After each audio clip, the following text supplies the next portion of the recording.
aquí de don Fernando Savater, del profesor Savater. Tras la excelente conferencia de esta mañana, ahora toca disfrutar también con una entrevista en la que la profesora Remedios Ávila va a preguntarle, yo creo que por multitud de temas, siguiendo esa tradición que esta facultad tiene de hacer este tipo de entrevistas en el ciclo del intelectual y su memoria que desde hace tanto tiempo se viene realizando. Creo que fue el profesor García Montero, según comentábamos esta mañana, quien lo puso en marcha hace ya muchos años, y realmente ahora es una satisfacción y es uno de los proyectos en extensión universitaria que hay, tratar de recuperar toda esa memoria extraordinaria acumulada en ese conjunto de entrevistas y tratar de publicarlas con voz y con imagen.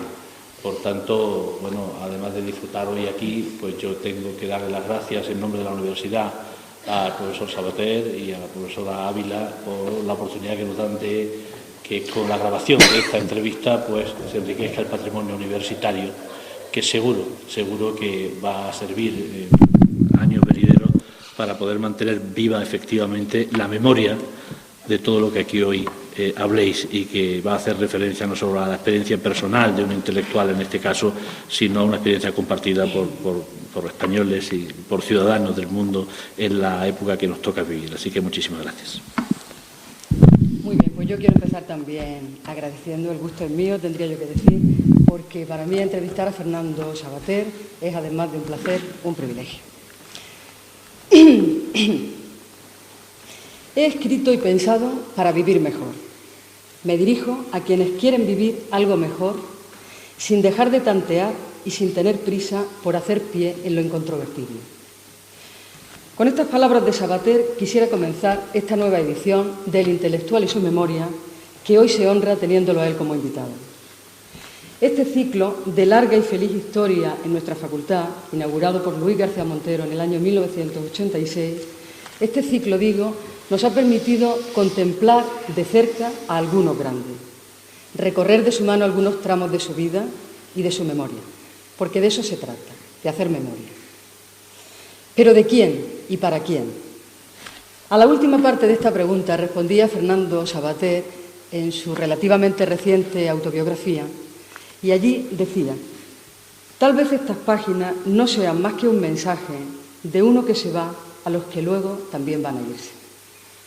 Y en cuanto a la primera parte de la pregunta, hacer memoria de quién, de eso voy a tratar unos minutos antes de comenzar mi diálogo con él. ¿Quién es Fernando Savater? El tópico vale en este caso. Fernando Savater es alguien tan conocido que no necesita presentación. Pero no quisiera que ese tópico sirva de excusa y de pretexto para eludir el reto de una definición que necesariamente será incompleta, acaso injusta, pero siempre afectuosa. Podríamos decir de él lo que figura al pie de sus artículos publicados asiduamente en la prensa. Fernando Savater es catedrático de Filosofía de la Universidad Complutense de Madrid. Pero él desborda con mucho el marco estrictamente académico. Y lo desborda desde hace mucho tiempo, desde los últimos años de los 70, cuando los alumnos de la Universidad de la Complutense de Madrid íbamos a escuchar sus conferencias con una mezcla de curiosidad y admiración. Yo pensaba esta mañana que realmente al ver el aula magna completamente llena, yo pensaba esta mañana en hace muchos años, en finales de los años 70, porque entonces también en la Complutense estaba completamente llena. Entonces íbamos a escucharlo a él, y ahora, preparando la documentación para esto, en realidad entonces, en la última parte de los años 70, tú ni siquiera tenías 30 años. La precocidad de Fernando Savater es curiosa porque ahora veremos también en la entrevista cómo el primer libro que publicó, que fue Nihilismo y Acción, es un libro publicado en Taurus en el año 1970. Un año también en que tenía 22 años, en fin, ya hablaremos de ella también. Pero decía que esa definición, el catedrático de Filosofía de la Universidad Complutense de Madrid, la figura de él desborda con mucho ese marco, ese corsé académico. Lo desborda también porque, pues por esa dimensión lúdica de su personalidad que él no oculta de ninguna manera. Por ejemplo, su pasión por las carreras de caballo, por los cómics, Vosotros no lo veis, pero aquí lleva hoy una insignia del Capitán Trueno. Su interés por los libros de aventuras, por los monstruos, por los vampiros, en fin. ¿Quién es Fernando Savater? A esa pregunta cabría dar muchas respuestas, algunas de las cuales las ha dado él mismo con cierto humor. En primer lugar, podríamos decir de Fernando Savater que es un filósofo, si por filósofo se entiende, y por filosofía se entiende, una actividad educativa ligada a la forma escrita. Y es, ligado con eso, un educador. Él ha explotado bastante esa faceta y su ética para amador, política para amador, el valor de educar, que ya señalaba también la decana esta mañana, son libros, eso y otros muchos y un montón de artículos que naturalmente subraya, y él mismo lo ha hecho, y también lo ha hecho nuestro rector David Aguilar, subrayan su carácter de educador. Pero podríamos decir, en tercer lugar, que Fernando Savater es un polemista, y ese carácter respondón, dice él, que le viene de herencia de su madre. Podríamos decir también que es un escéptico, lo ha dicho él mismo.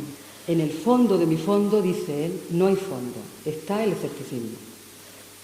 Podríamos decir que es un sofista en un sentido positivo, como él también, de alguna forma, al responder a una de las preguntas que le formulaban esta mañana, decía acerca del sofista.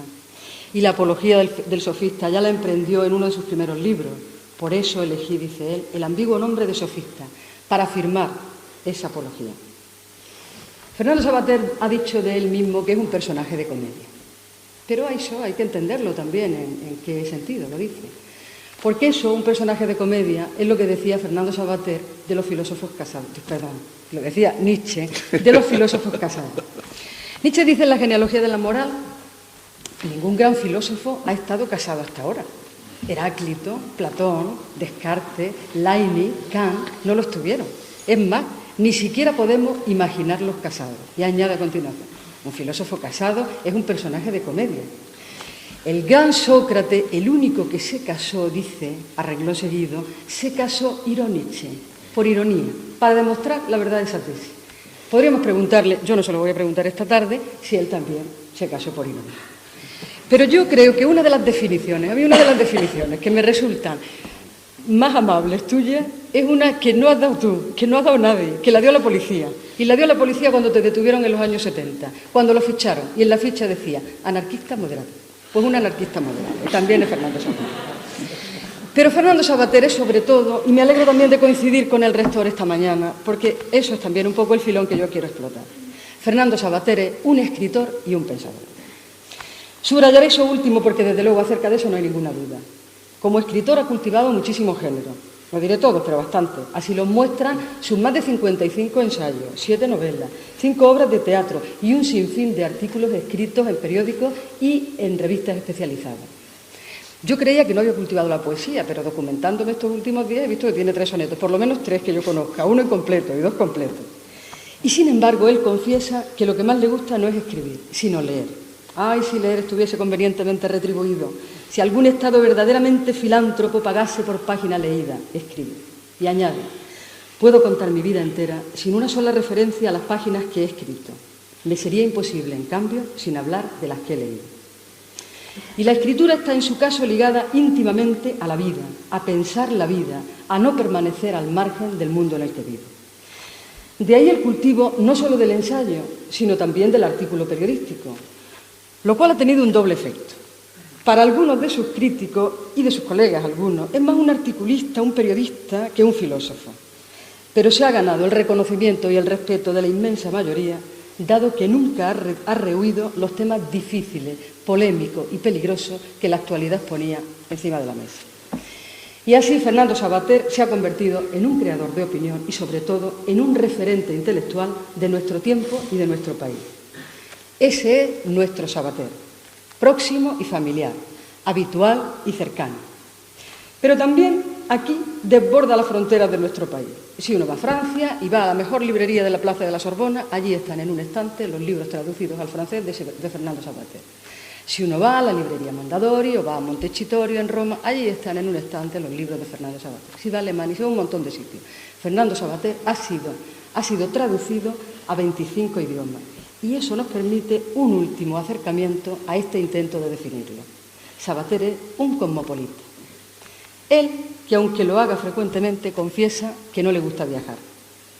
Ese desplazamiento que es el viaje, que puede llevarse a cabo en el espacio y en el tiempo, le ha permitido, y permíteme tú a mí que utilice también algo que tú decías hace poco tiempo en la Laudatio de Claudio Magri, cuando hicieron a Claudio Magri doctor honoris causa por la Universidad Complutense de Madrid, el viaje le ha permitido situarse muy lejos del fanatismo y de la apatía. Yo quisiera hacer hincapié en esto, porque me parece que Fernando Savater ha dado y ha resuelto bien el reto o el problema del pensamiento en nuestro tiempo, la tarea del pensar. Lo has dicho en algún sitio, y yo ahora mismo no recuerdo dónde, pero decías que en cierto modo el problema del pensamiento es cómo abandonar la trascendencia sin caer en la banalidad. De ese modo ha prestado un gran servicio a la filosofía, pues Savater es un ejemplo vivo de cómo hablar de cosas graves sin ser aburrido, de cómo ser profundo sin ser pesado, de cómo ser divertido sin ser cínico, de cómo se puede ser ligero sin ser vacuo y unisustancial. En definitiva, él ha conseguido desligar la filosofía de ese espíritu de la pesadez serio, grave, profundo, solemne, que ha tenido que ver mucho y muchas veces con la filosofía. De manera, y ya voy terminando esta presentación, un escritor, un pensador y un cosmopolita. ¿No son esas las señas de identidad de un intelectual? Escribir, pensar, viajar para vivir mejor. Ese ha sido y es, me parece a mí, el propósito de Fernando Savater. Pensar la vida para vivir mejor. Creo, dice él, que la gente no lo pasa bien porque no piensa bien. Naturalmente está también la mala organización del mundo, pero no deja de ser un factor capital la forma incorrecta de pensar, de seguir lo falso, de creer en dogmas. Y con estas palabras tuyas, si no deseas añadir alguna cosa más o enmendarme la plana, quisiera acabar esta presentación e iniciar nuestro diálogo y hacer memoria. Bueno, en primer lugar, darte las gracias por todos estos. Bueno, ya ven ustedes que afortunadamente me he buscado a alguien que esté a favor, porque en estos casos es importante.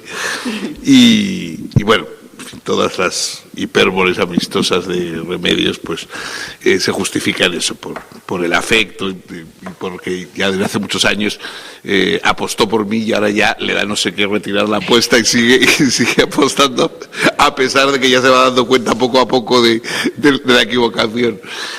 Bueno, yo primero estoy honradísimo de que se me haya permitido estar en este programa, digamos, del intelectual y la memoria, que ha habido gente tan prestigiosa.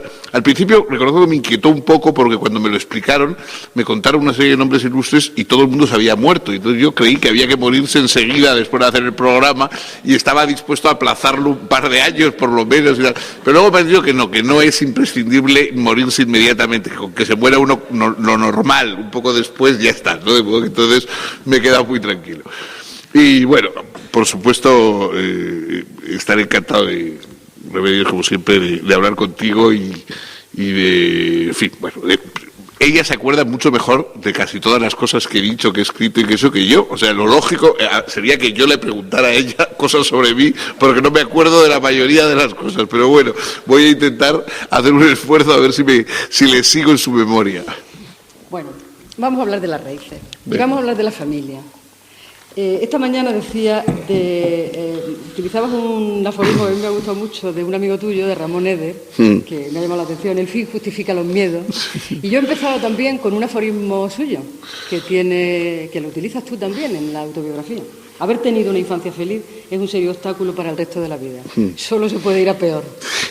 Bueno, pues vamos a hablar un poco de esa infancia feliz. ¿Tú has tenido una infancia feliz? O sea, tú no has tenido una relación conflictiva que se vea en tu autobiografía, ni con tu padre ni con tu madre. Has tenido una relación muy afectuosa con los dos. Me gustaría que hablaras de los dos. Me gustaría, sobre todo, tú lo haces como quieras, pero me gustaría preguntarte en qué sentido dices tú que tu ejemplo, el ejemplo a contrario de lo que yo no quería ser en la vida, me lo ha proporcionado una de las personas a las que más he querido. Eso acerca de tu padre. Y acerca de tu madre me gustaría que hablaras también de ese hermoso capítulo que se llama Lo que te debo, de uno y otro. Habla de lo que... Bueno, mis padres, es verdad, es decir, yo no supongo que da un cierto prestigio poder contar cosas tremendas de una infancia desdichada y de padres que no le comprendían a uno, y etcétera, etcétera. Yo reconozco que solo me puedo quejar de eso, de que me trataron demasiado bien y claro, pues ya luego me he quedado muy mal acostumbrado para el resto de la vida porque nadie me ha vuelto a tratar así. Mi padre era mucho mayor que mi madre, tenía una edad mucho mayor que mi madre, porque en realidad mi madre había sido la novia del hermano pequeño de mi padre. Y el hermano pequeño de mi padre, cuando tenía 19 años, lo fusilaron en la guerra civil. Lo fusilaron los rojos. De modo que yo no voy a decir que me acuerdo de ningún abuelo que haya tenido durante la guerra, ni tampoco me acuerdo naturalmente de este joven, pero era un joven que le fusilaron por ser estudiante católico cuando tenía 19 años, y era el hermano pequeño de mi padre. Entonces, cuando terminó la guerra, pues bueno, esas cosas de aquellas épocas, pues mi padre de alguna manera, aunque era mucho mayor, se sintió vinculado, obligado, y se casó con mi madre. Y había una diferencia de edad, incluso yo creo de temperamento y de todo. Mi padre era un hombre que había sido republicano, había tenido una revista literaria de la cual yo guardo algún ejemplar que se llamaba Sinceridad, nada menos, un nombre que tiene su gracia. Y bueno, y entonces había publicado Ramón Gómez de la Serna y una serie de autores y tal, y había estado comprometido con la República. Entonces, después de la guerra, donde murió, fusilaron, mataron a su hermano en Paracuellos, y en fin, y bueno, y hubo una serie de traumas familiares de todo tipo, como tantos otros sitios y tantos otros signos. Entonces, mi padre se quedó como culpabilizado, digamos, por haberse metido en política o por haber formado parte de toda aquella locura. Entonces él se refugió en su trabajo, era notario, fue un trabajador de estos de 14 horas diarias sin absolutamente dedicarse a nada más, renunció a toda veleidad literaria, a todo. De hecho, yo nunca le vi leer. O sea, él se sabía muchos poemas de memoria que me recitaba a mí, poemas de Rubén Darío y poemas de otros autores. Alguno creo pensar que era suyo, pero nunca le vi leer y de alguna manera, aunque por supuesto jamás desanimó, digamos, mis gustos literarios, pero ya nunca volvió, o sea, el mundo intelectual, político, etcétera, le había dejado como traumatizado, ¿no?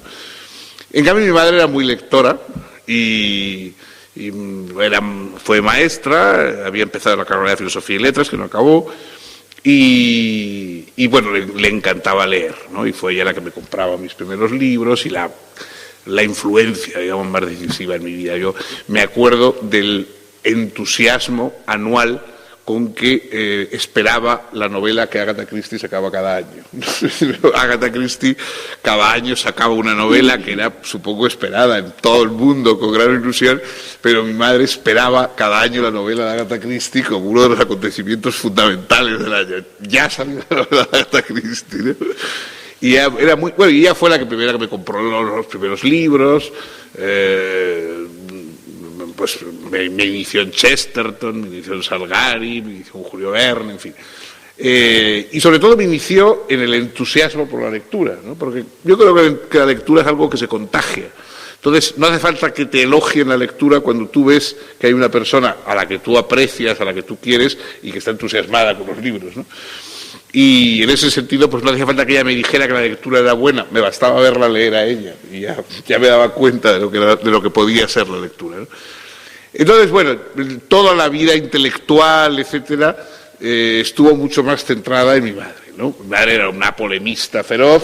En ese artículo que tú dices, ese es un capítulo que es el capítulo central de mis memorias, porque es el primero que yo escribí cuando mi madre estuvo casi 10 años con Alzheimer, hasta que murió hace un par de años, y ella, digamos, bueno, íbamos todos los hermanos, los 4 hermanos, pues todos los domingos a verla, etcétera, en la residencia donde estaba, después de haber estado muchos años en casa.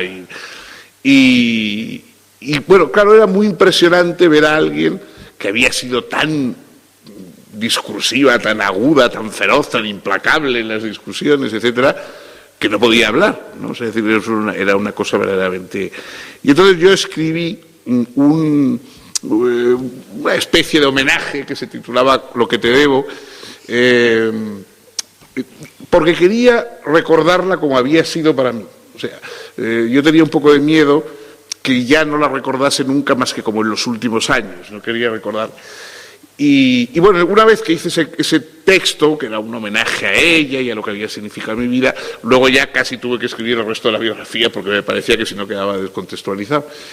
Y bueno, pues insisto, ella era la que de alguna manera tenía la relación intelectual, nada plácida, muy polémica y muy discursiva, teológica, las grandes discusiones teológicas de mi vida las tenía con ella, y en fin, vamos, a los dos además nos gustaba mucho discutir, ¿no? Es decir, a ella le gustaba discutir y a mí me ha gustado toda la vida discutir y así me ha ido.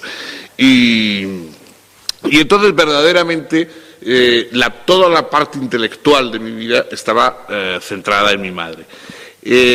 Con mi padre, que me tenía una relación pues muy afectuosa, muy cordial, tenía un humor, porque él era un andaluz nada profesional, o sea, no nada folclórico. Era granadino. Era granadino, sí, era granadino, nació en el Paseo de los Tristes, era, digamos, el andaluz menos estruendosamente andaluz que he conocido, es decir, no le gustaba nada de lo que normalmente es el tópico y tal, pero tenía un humor, no la mala follac típica, sino un humor así, digamos, casi un poco a la inglesa, un poco del understatement, así un poco. Y entonces yo estaba poco con él, yo estaba mucho con mi madre, con los libros, etc., y estaba poco con él, y entonces con él iba al hipódromo, ¿no? Es decir, desde los 5 años a él le gustaban mucho las carreras de caballos, y en San Sebastián pues íbamos al hipódromo. Entonces era el momento en que yo estaba solo con él, ¿no? Porque yo pues, el resto del tiempo todos los vínculos los tenía con mi madre, pero el momento que yo estaba solo con mi padre eran las carreras de caballos. Y yo creo que de ahí, de alguna manera, un poco el mito de los caballos para mí. Y bueno, ya te digo, no puedo decir nada. Ninguno de los dos desanimó mis esfuerzos literarios. Creo que a los dos se quedaron un poco traumatizados cuando elegí la carrera de Filosofía y Letras, porque claro, siempre se había dado por supuesto que yo iba a ser abogado y luego notario. Mi padre aborrecía la notaría, pero en fin, pensaban que eso era lo rentable, y todo el mundo suponía pues que yo, si no abogado notario, pues sería abogado del Estado o cosas por el estilo. Y de hecho, hasta tal punto que terminé mis estudios, me dieron dinero para matricularme en la Facultad de Derecho, me fui y me matriculé en la de Filosofía, y cuando volví, pues le dije, ¿me te has matriculado? Sí, pero en Filosofía. Pero bueno, no, tampoco te quedaron bastante resignados ante eso, y luego como se quedaron resignados ante todo lo demás, porque no fui precisamente... ahora pienso que qué lata tener un hijo como yo. O sea, que menos mal que mi hijo no me ha dado la mitad de las latas que yo di a mis padres en todo tipo, ¿no? Pero en fin, no, insisto, siempre los tuve polémicamente en ocasiones, mi madre y tal, pero siempre los tuve a favor y nunca me desanimaron. Sobre todo, yo creo que eso es el punto, ¿no? Porque hay quien te puede dar la razón o te la puede quitar, pero lo importante es que no te desanimen, ¿no? A mí nunca me quitaron el ánimo. Bueno, pues también en este apartado que podemos llamar raíces, vamos a hablar un poco del mundo afectivo. Me gustaría que dijeras qué papel ha jugado el amor y la amistad en tu vida. En un sentido también muy, no creas, no te preocupes, no te voy a hacer una pregunta inoportuna. Pero tú has dicho acerca del amor, por ejemplo, hay una cosa que me llama mucho la atención. Cuando tú cuentas en tu autobiografía, en tu memoria, ¿no? Un poco, la última visita que hiciste a Octavio Paz en Coyoacán, ¿no? Sí. Cuando señalas allí donde no llegan los libros ni la gloria, aún llega el amor. Tú hablas también ahí, en otro sitio, de la persona amada como la última patria. Y con respecto a la amistad, porque están las dos cosas ligadas, si tengo algún amo en mi vida, has escrito, son los amigos. Por ellos, por no herirles, a veces me he callado. También por amor. Y sé que no tendría imparcialidad ante lo que amo, por eso no podría aceptar ningún cargo público. Bueno, y eso que saca en beneficio el erario público, no tengo que pagarme a mí cómo funciona. No, yo no sabría separar, digamos, mi vida privada, porque para mí ha sido mucho más importante. Para mí ha sido mucho más importante mi vida particular, digamos, que cualquier otra cosa pública que me ha ocurrido en la vida. En ese sentido he sido muy poco griego, ¿no? En algún punto cuento y es uno de esos momentos en que yo me di cuenta de lo que significaba para mí lo público y lo privado, el día del golpe de Estado del 23 de febrero. Yo estaba en casa trabajando, y en aquella época, en el año 81, ¿no? Tenía una televisión vieja que no veía casi nunca, no tenía radio, yo vivía mucho más dedicado, digamos, a los libros y a mi trabajo. Entonces yo no me enteré de nada, estaba ahí en casa trabajando y de pronto suena el teléfono y una voz femenina, llorosa, empieza a decirme algo que como estaba llorando no entendía, ¿no? Una cosa muy angustiosa. Y yo, pues claro, estaba separado de mi primera mujer y tenía un niño, mi hijo Amador, que entonces debía tener pues como 6, 7 años, y claro, yo pensé, pues lo había atropellado un camión o que había pasado algún desastre, y entonces, claro, me aterré y tal, cálmate, mujer, ¿qué pasa? Tal. Hasta que me di cuenta de que no era mi exmujer, sino era una amiga que me llamaba llorando, que había un golpe de Estado, que habían entrado. Y dije, ay, por Dios, el susto que me has dado, mujer, un golpe de Estado, que le había pasado algo al niño.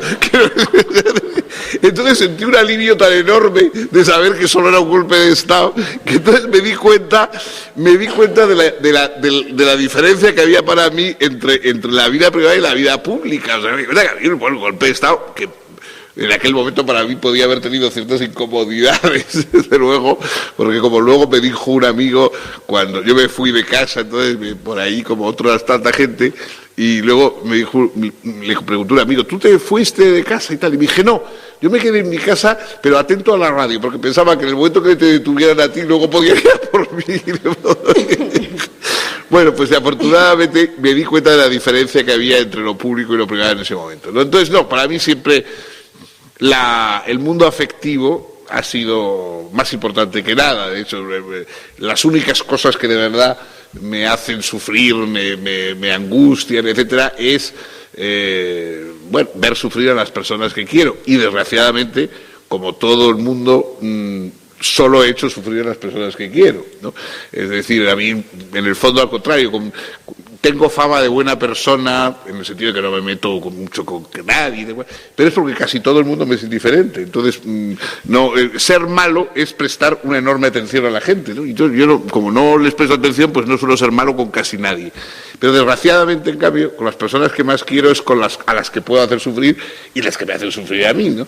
Y en ese sentido, sí, ese es el mundo que más me ha ocupado, ¿no? O sea, yo de cada pensamiento público, cívico, etcétera, que tiene en mi vida, por cada uno de esos he tenido 300 relacionados con mis afectos. Bueno, yo de todas formas eso lo matizaría, porque leyéndote y oyéndote muchas veces hablar, ¿no? Yo creo que hay, junto a esos dos sentimientos, que desde luego tú subrayas mucho, ¿no? En lo que dices y en lo que escribes, ¿no?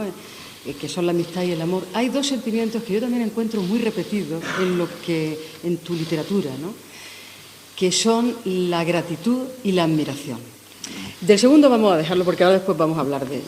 Pero me llamó mucho la atención, y lo he visto por lo menos un par de veces, ¿no? En alguna entrevista en televisión lo he oído, y en otra entrevista que te hizo no hace mucho tiempo, pero ya hace algunos años también, Vicente Molina Foix para El País, que tú escribías de alguna forma, por deber, entre comillas, porque tú entiendes ese deber como gratitud, en este sentido, ¿no? Para devolver algo de lo que te habían dado, ¿no? Eso me gustaría que lo explicaras. Sí, bueno, hombre, eso es una gratitud, esa sí es una gratitud más genérica, ¿no? Bueno, yo procuro ser una persona agradecida también en el terreno personal, ¿no? Es decir, no, ya sabes que hay personas que nunca perdonan los favores que les haces, ¿no? Y que entonces les haces algún favor y ya te guardan el rencor toda su vida, ¿no? Y no, yo procuro ser agradecido con los favores que me hacen, pero hay una gratitud genérica. Yo creo que he sido un privilegiado toda mi vida, es decir, pues he nacido en una familia, bueno, primero he nacido en un país en que ya de alguna manera, dentro de lo que había en el mundo, a pesar de ser una dictadura, a pesar de tal, pues era del lado bueno de las cosas. He tenido una familia muy favorable, muy, en fin, lo más, supongo, en ese campo que uno puede pedir. Bueno, he tenido, no sé, buena salud, no he sido imbécil, me han gustado las cosas importantes que son leer, amar, todas esas cosas. Entonces, creo que es todo eso, digamos, hace que tenga que tener un agradecimiento para el mundo. O sea, si yo no estoy agradecido a la vida, ¿qué dirán los niños de Ruanda? Vamos, quiero decirte que entonces me parece que todo eso exige que uno en algún momento te devuelvas algo, ¿no? O sea, cuando alguien ha tenido todo lo que la sociedad le puede dar a una persona, por casualidad, por azar, por lo que sea, pero cuando uno tiene todo lo que la sociedad le puede dar a una persona, antes o después, yo creo que tienes que devolverlo, ¿no? O sea, por lo menos tienes que hacer un esfuerzo por devolverlo. Entonces, a mí me parece, yo siempre he entendido que bueno, pues si uno, por ejemplo, si después de que uno ha tenido todos los beneficios que yo he tenido, no muestras un poco de decencia, un poco de coraje, un poco de solidaridad, bueno, pues, no sé, queda muy mal, ¿no? Bueno, pues yendo un poco más allá en esto que sería un poco pincelada necesariamente, porque con el tiempo que tenemos no nos va a dar tiempo a mucho más, ¿no? Pero siguiendo también con esto, y esto ya ligaría con la última parte de este apartado que yo quería hacerte, hablemos de la admiración. Tú hablas de frente a la queja, que dices tú que es un poco el reflejo del Todos los tontos que conozco se pasan la vida quejándose. Exacto, bueno, pues entonces hablemos un poco de la admiración. Y a mí me gustaría que ahí hablara de una manera así genérica y haciendo hincapié en lo que quiera sobre tus maestros, tus influencias, las lecturas que más te influyeron cuando eras, pues yo qué sé, cuando eras un niño, pero también la gente, los maestros que te han iniciado en la filosofía y en la literatura, los grandes que tú has visto de cerca, que es muy interesante también. Si no lo haces tú ahora, yo te preguntaré por algunos, pero me gustaría que hablaras de tus influencias y que podríamos hablar de tus maestros, de tu lectura. Bueno, yo primero creo que uno admira a los demás con la parte de admirable que hay en uno, ¿no? Es decir, en eso también estoy lejos de los griegos, ¿no? Esa idea de la magnanimidad aristotélica, ¿no? De que es el que nunca se admira de nada ni admira a nadie, etcétera. Eso nunca lo sentí, yo al contrario. Primero porque me parece que todo el mundo la mayoría de la gente puede enseñarte cosas, a mí todo el que hace algo bien, cualquier cosa, o sea, clavar un clavo, escribir un libro, todo me parece notable, ¿no? Me parece fascinante, ¿no? Y entonces yo he aprendido todo de todos, de muchísima gente, de cosas, no sé, incluso en las circunstancias menos. Yo me acuerdo, por ejemplo, que estuve haciendo el servicio militar, me mandaron al final terminé de secretario de un capitán que nunca me pareció nada muy admirable, pero un día me enseñó a hacer un cheque y a ir al banco a cobrar un cheque, cosa que yo nunca había hecho en mi vida porque era muy inútil, y dije, bueno, hasta de este hombre se pueden aprender cosas, ¿no? O sea que no, yo creo que, bueno, por supuesto luego he tenido la suerte de tener, primero, pues, admiraciones literarias, por ejemplo, a mí me no sé, yo tengo fascinaciones literarias y pues eso, a mí, pero bueno, por muchísimos autores, o sea, no por los grandes en el sentido tal, a mí esas distinciones entre Agatha Christie, por ejemplo, me parece una escritora que hace divinamente lo que quiere hacer, ¿no? Entonces, a diferencia de tantos que quieren hacer una cosa y no la hacen, por muchos sublimes que pretendan, ¿no? Entonces, bueno, autores, pues la lista de mis gustos es amplísima, ¿no? Y va desde los autores así más elevados hasta los que se consideran más populares, ¿no? Y he tenido la suerte también de tratar a personas pues muy, bueno, para mí importantísimas, eminentes, o como se quiera decir, como Cioran, como Octavio Paz, como Guillermo Cabrera Infante, como Agustín García Calvo, como muchas personas, ¿no? Entonces, me alegra mucho haber vivido y haber conocido a toda esa gente, ¿no? Me parece que, me parece mucho más interesante el hecho de admirar que el hecho de que luego saber gente que te admira, porque a mí que la gente me admire ni me va ni me viene, quiero decirte que es lo que no va a decir que les he hecho algún favor a ellos, pero eso a mí tampoco me produce ni frío ni calor. En cambio, yo tener gente a la que admirar, o sea, para mí, por ejemplo, me parece que es mucho más notable que en el mundo haya habido un Shakespeare que ser uno Shakespeare, ¿no? O sea, pues a mí me ha hecho mucho más disfrutar el hecho de que existiese un Shakespeare que el hecho de ser Shakespeare, que a lo mejor era una cosa bastante latosa para el pobre Shakespeare, ¿no? En cambio, el hecho de que haya existido, es decir, el tener solo lo bueno de la existencia de Shakespeare, ¿no? Eso me parece mucho más notable y mucho más agradable. Por ejemplo, tus gustos filosóficos son muy amplios, porque van desde Bertrand Russell hasta Nietzsche, pasando por Spinoza y naturalmente llegando a Cioran. Sí, bueno. Ahí tú hoy hablabas de tu conferencia del neopositivismo lógico. Sí, me pasé, pero tú no sabes la cantidad de tiempo que me pasé yo leyendo a neopositivistas lógicos, no te lo creerías, ¿no? Sí, bueno, porque me parece que es un menú muy amplio, es decir, que los autores, lo mismo los escritores que los pensadores, etcétera, de alguna manera atienden necesidades diferentes, ¿no? Es decir, una biblioteca yo creo que es como una farmacia en la que se encuentran remedios a enfermedades distintas. Entonces hay momentos en que, por ejemplo, hay personas que han pensado muy bien una cosa importante en la vida, la precisión, el realismo, la materialidad de las cosas. Otros han pensado, en cambio, el lado ideal, el lado espiritual, nuestras dudas, ¿no? Es decir, o sea que, entonces, todo eso tiene importancia, ¿no? Yo creo que casi todos los filósofos son interesantes, no en el momento en que están polemizando con unos o con otros, que eso es muy pesado, ¿no? Porque claro, ellos dicen, quítate tú, me pongo yo, eso no interesa. Pero en cambio, en el momento en que ellos ofrecen una perspectiva que a lo mejor otro no ofrece, eso realmente es muy estimulante para uno, ¿no? Yo por lo menos Pero, por ejemplo, me llama mucho también la atención, porque yo creo que el público español conoció a Cioran por ti, porque probablemente tú convenciste a Aguirre, a Jesús Aguirre, para traducir. Yo recuerdo todavía, de finales de los años 70, La tentación de existir, que fue la primera obra que tú tradujiste. No, el Breviario de Podredumbre. Pero eso viene después. No, primero fue el Breviario de Podredumbre. Breviario de Podredumbre, por La tentación de existir. Pero, por ejemplo, me llama la atención tu afecto y tu cercanía y tu amistad, porque tú de Cioran llegaste a ser amigo. Sí. Que es tan pesimista, por otro lado, ¿no? Por ejemplo, hay una cosa que tú dices que me gustaría explicar. Tú has dicho, hay cosas suyas que yo me callaría. ¿Cómo qué? Bueno, yo conocí a Cioran, yo era entonces fundamentalmente, mi mayor papel en la vida era ser lector de Le Monde. Y leía Le Monde, que era casi una adscripción política en aquel momento.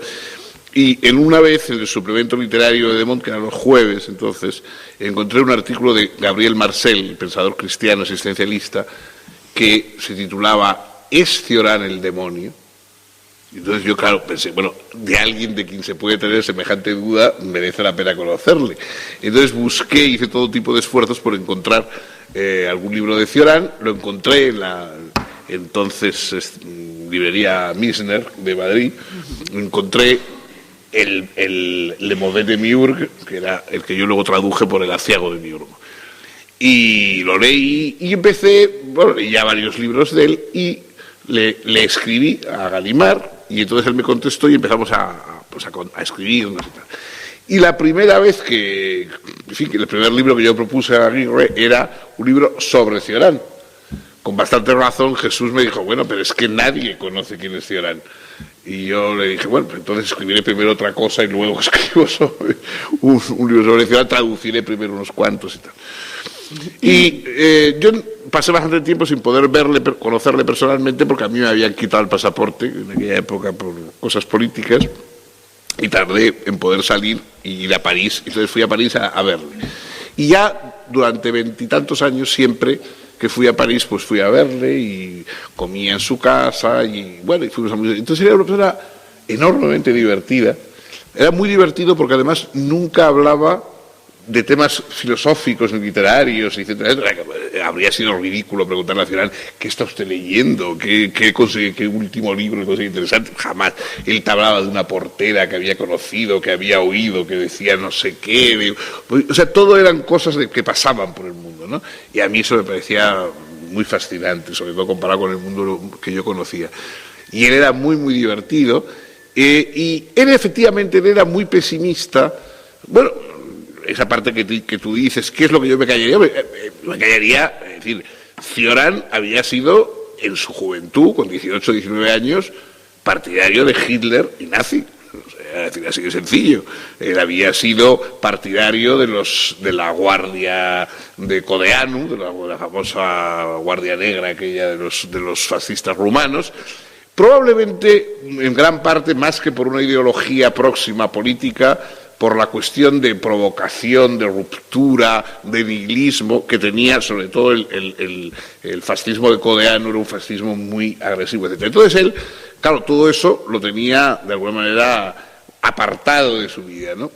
En una ocasión, hablando de no sé qué cosa, pues él me dijo, no, eso no, porque, ¿cómo cree usted esas cosas? Bueno, algo así. Siempre se reía un poco de mí por mi lado positivo, ¿no? Y yo le dije, hombre, Cioran, pero no se puede ser tan negativo, hay que creer en algo, hay que tener alguna creencia. Y me dijo él, si usted hubiera creído en las cosas que he creído yo, no diría eso. Y yo pienso que de alguna manera eso era un poco la raíz de su escepticismo radical, ¿no? Es decir, y de un pesimismo que sabía como... Bueno, él era un creyente en el sentido religioso del término, decepcionado. Su padre era un cura y él era un hombre que siempre tenía la nostalgia de una creencia religiosa que no había podido tener y todas las demás le decepcionaban porque no eran absolutas, ¿no? Entonces él constantemente, de alguna manera, tenía ese pesimismo radical del que no tiene una creencia que salve, ¿no? Una creencia salvadora. Y se burlaba un poco de mí, muy amablemente, porque era muy cariñoso, se burlaba de mí, porque yo le decía, no, yo también soy muy pesimista, ¿eh? Porque me decía, no, pues usted es muy optimista. No, yo soy muy pesimista. Yo le decía, no, yo soy enormemente pesimista. Entonces trataba de darle muestras de pesimismo que él no creía. Y tengo un libro suyo, uno de los últimos que me dedicó, a Fernando Savater, agradeciéndole sus esfuerzos por ser pesimista. Bueno, vamos a pasar a un segundo apartado que tiene que ver más con la profesión, ¿no? A mí me gustaría aquí insistir en tu formación. Tú estudiaste filosofía en la Universidad Complutense de Madrid y tu primer trabajo fue en la Facultad de Ciencias Políticas en la Universidad Autónoma de Madrid. Luego, de ahí no, no en la Autónoma, sino en la Corriente, en la Complutense. Ah, en la Complutense. Donde estaba don Paulino Garagorri. Bueno, y luego pasaste a la UNED y luego finalmente antes de venir a Madrid, en esa cátedra que salió por el plan propio hace ya años, estuviste en Zarroaga, en la Universidad del País Vasco. Háblanos un poco de tu experiencia universitaria, de tus inicios, desde que terminaste hasta que terminaste allí, hasta que terminaste de nuevo otra vez. Bueno, yo mi formación es muy mala, o sea, para empezar. O sea, yo tengo una formación profesional, filosófica, etcétera, muy mala, por una sencilla razón, porque yo he leído mucho más literatura que filosofía, ¿no? Es decir, yo soy un lector sobre todo de literatura, a mí lo que me gustaba era la literatura, y cuando yo me matriculé en filosofía, mi sueño era hacer algo relacionado con la literatura, ¿no? Y me hubiera gustado, si hubiera habido una especialidad de literatura comparada, etcétera, como hay hoy, probablemente yo nunca hubiera hecho filosofía, ¿no? Lo que pasa es que en aquel momento lo único que había era filología, la filología románica, que obligaba a estudiar latín vulgar y gramáticas y cosas que a mí nunca me han gustado, pero no había, digamos, no había una asignatura de literatura que era lo que yo hubiera querido hacer. Entonces yo hice filosofía faute de mieux, como dicen los franceses, ¿no? Pero me hubiera gustado hacer literatura. Entonces yo mi formación, mi formación es muy anárquica, muy poco... Yo he sido un gran lector, pero no he sido nada estudioso. O sea, a mí nunca me gusta estudiar, no he sido nada disciplinado, nada estudioso. He leído mucho, pero probablemente de una manera muy anárquica, como digo. Entonces, yo no tengo una formación filosófica buena, ni mucho menos, ¿no? O sea, todo eso ha sido un poco por intuición, más o menos supongo lo que dicen los filósofos. Y en ese sentido, pues, lógicamente mi carrera ha sido también una carrera bastante poco regular, ¿no? Primero estuve con don Paulino Garagorri, efectivamente, en Económicas en la Complutense. De ahí, pues, me pasé a la Autónoma de Madrid con el departamento de Carlos París, etcétera.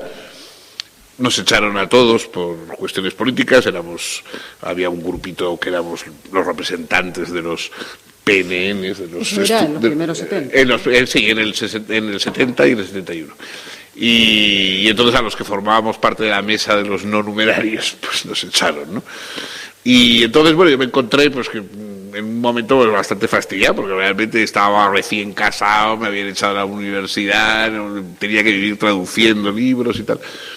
y pasé un interregno así un poco, vamos, moderadamente angustioso, pues mis padres también no me abandonaban del todo, y luego ya pues entré en la UNED, y después de la UNED, cuando salió una cátedra no, un puesto de profesor en la Universidad del País Vasco en San Sebastián, porque antes solo había en Bilbao, pero cuando abrieron filosofía en San Sebastián, entonces no había puñetazos, naturalmente, por ir a San Sebastián, era una época muy, en fin, donde había pues mucha violencia, etcétera, etcétera. ¿De qué años hablamos ya? Bueno, pues mira, estamos hablando de los años 78, 79. Entonces yo me fui a San Sebastián con un grupo de amigos, pues ahí estaba Víctor Gómez Pin, Javier Echeverría, Juan Aranzadi, Tomás Pollán y un montón de amigos más.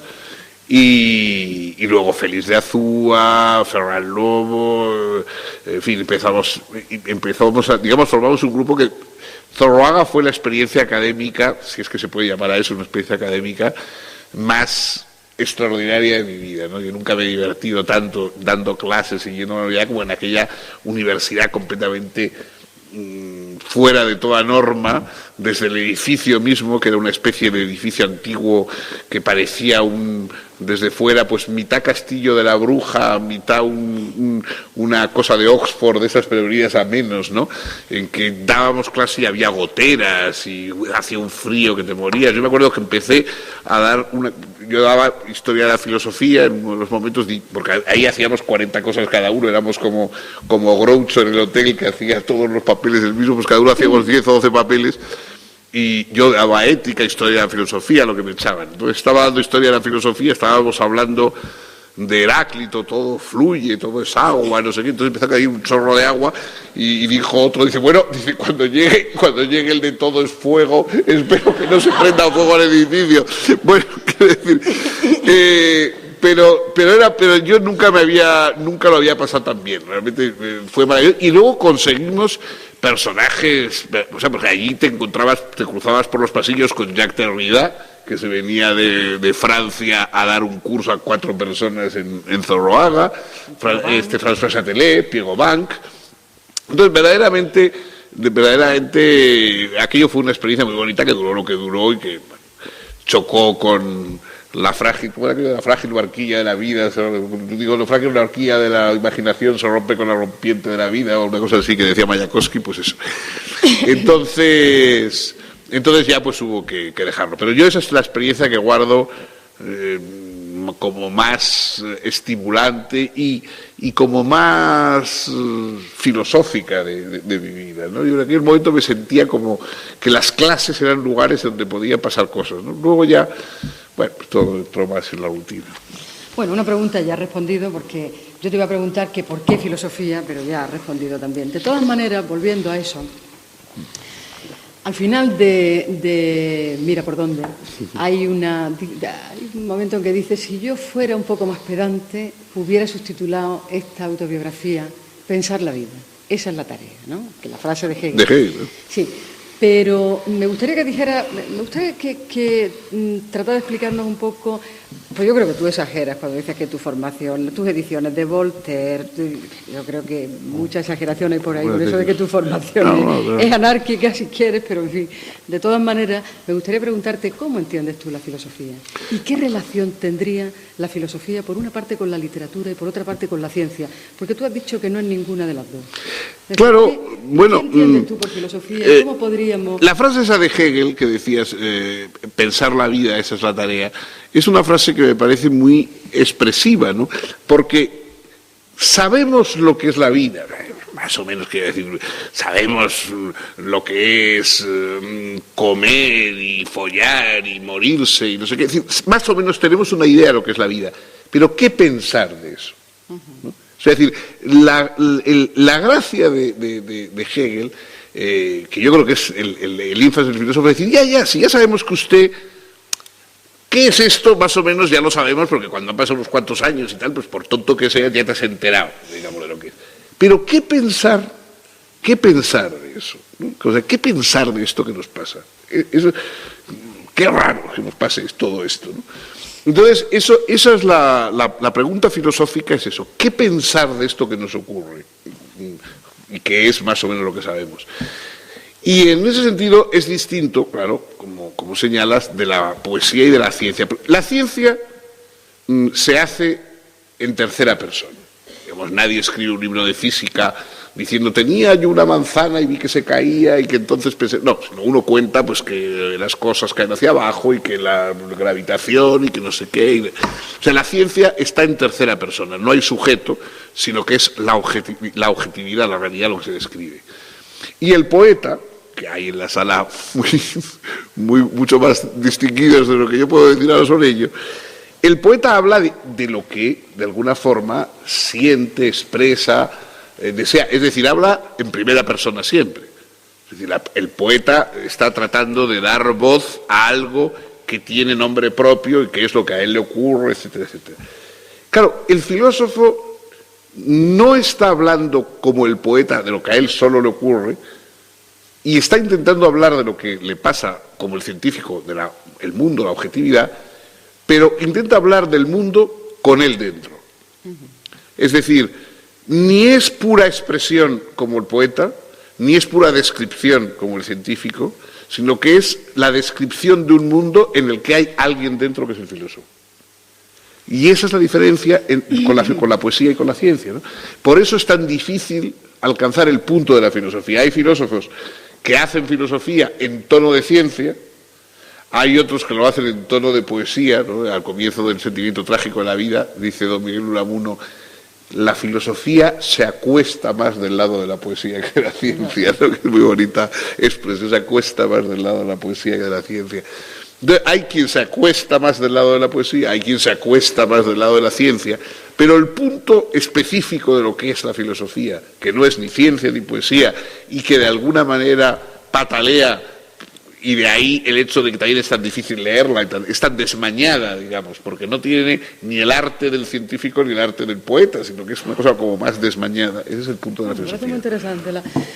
Y en ese sentido se podría decir que la filosofía está muy, muy ligada a la educación y a la autoeducación. Sin duda. O sea, en ese sentido yo creo que la mejor definición, lo que dice John Dewey, dice toda filosofía es una reflexión sobre la educación. Y yo creo que eso es lo fundamental. Es decir, una reflexión sobre la educación en el sentido de que la filosofía es, si uno tuviera que contar solo unas cuantas cosas a alguien, ¿qué le contaría? O sea, si el mundo se fuera a acabar y uno tuviera que pasar un mensaje a alguien, no le diría solo, esto me pasa a mí, yo fíjate, ni solo le diría la función fanerógama de las plantas, ¿no? Sino que intentaría darle algo que contara esa experiencia personal y también una descripción del mundo. Entonces, por eso yo creo que la filosofía es lo que uno trata de contar a alguien para transmitirle el mundo, ¿no? Porque educar en el fondo es pasarle el mundo a otra persona.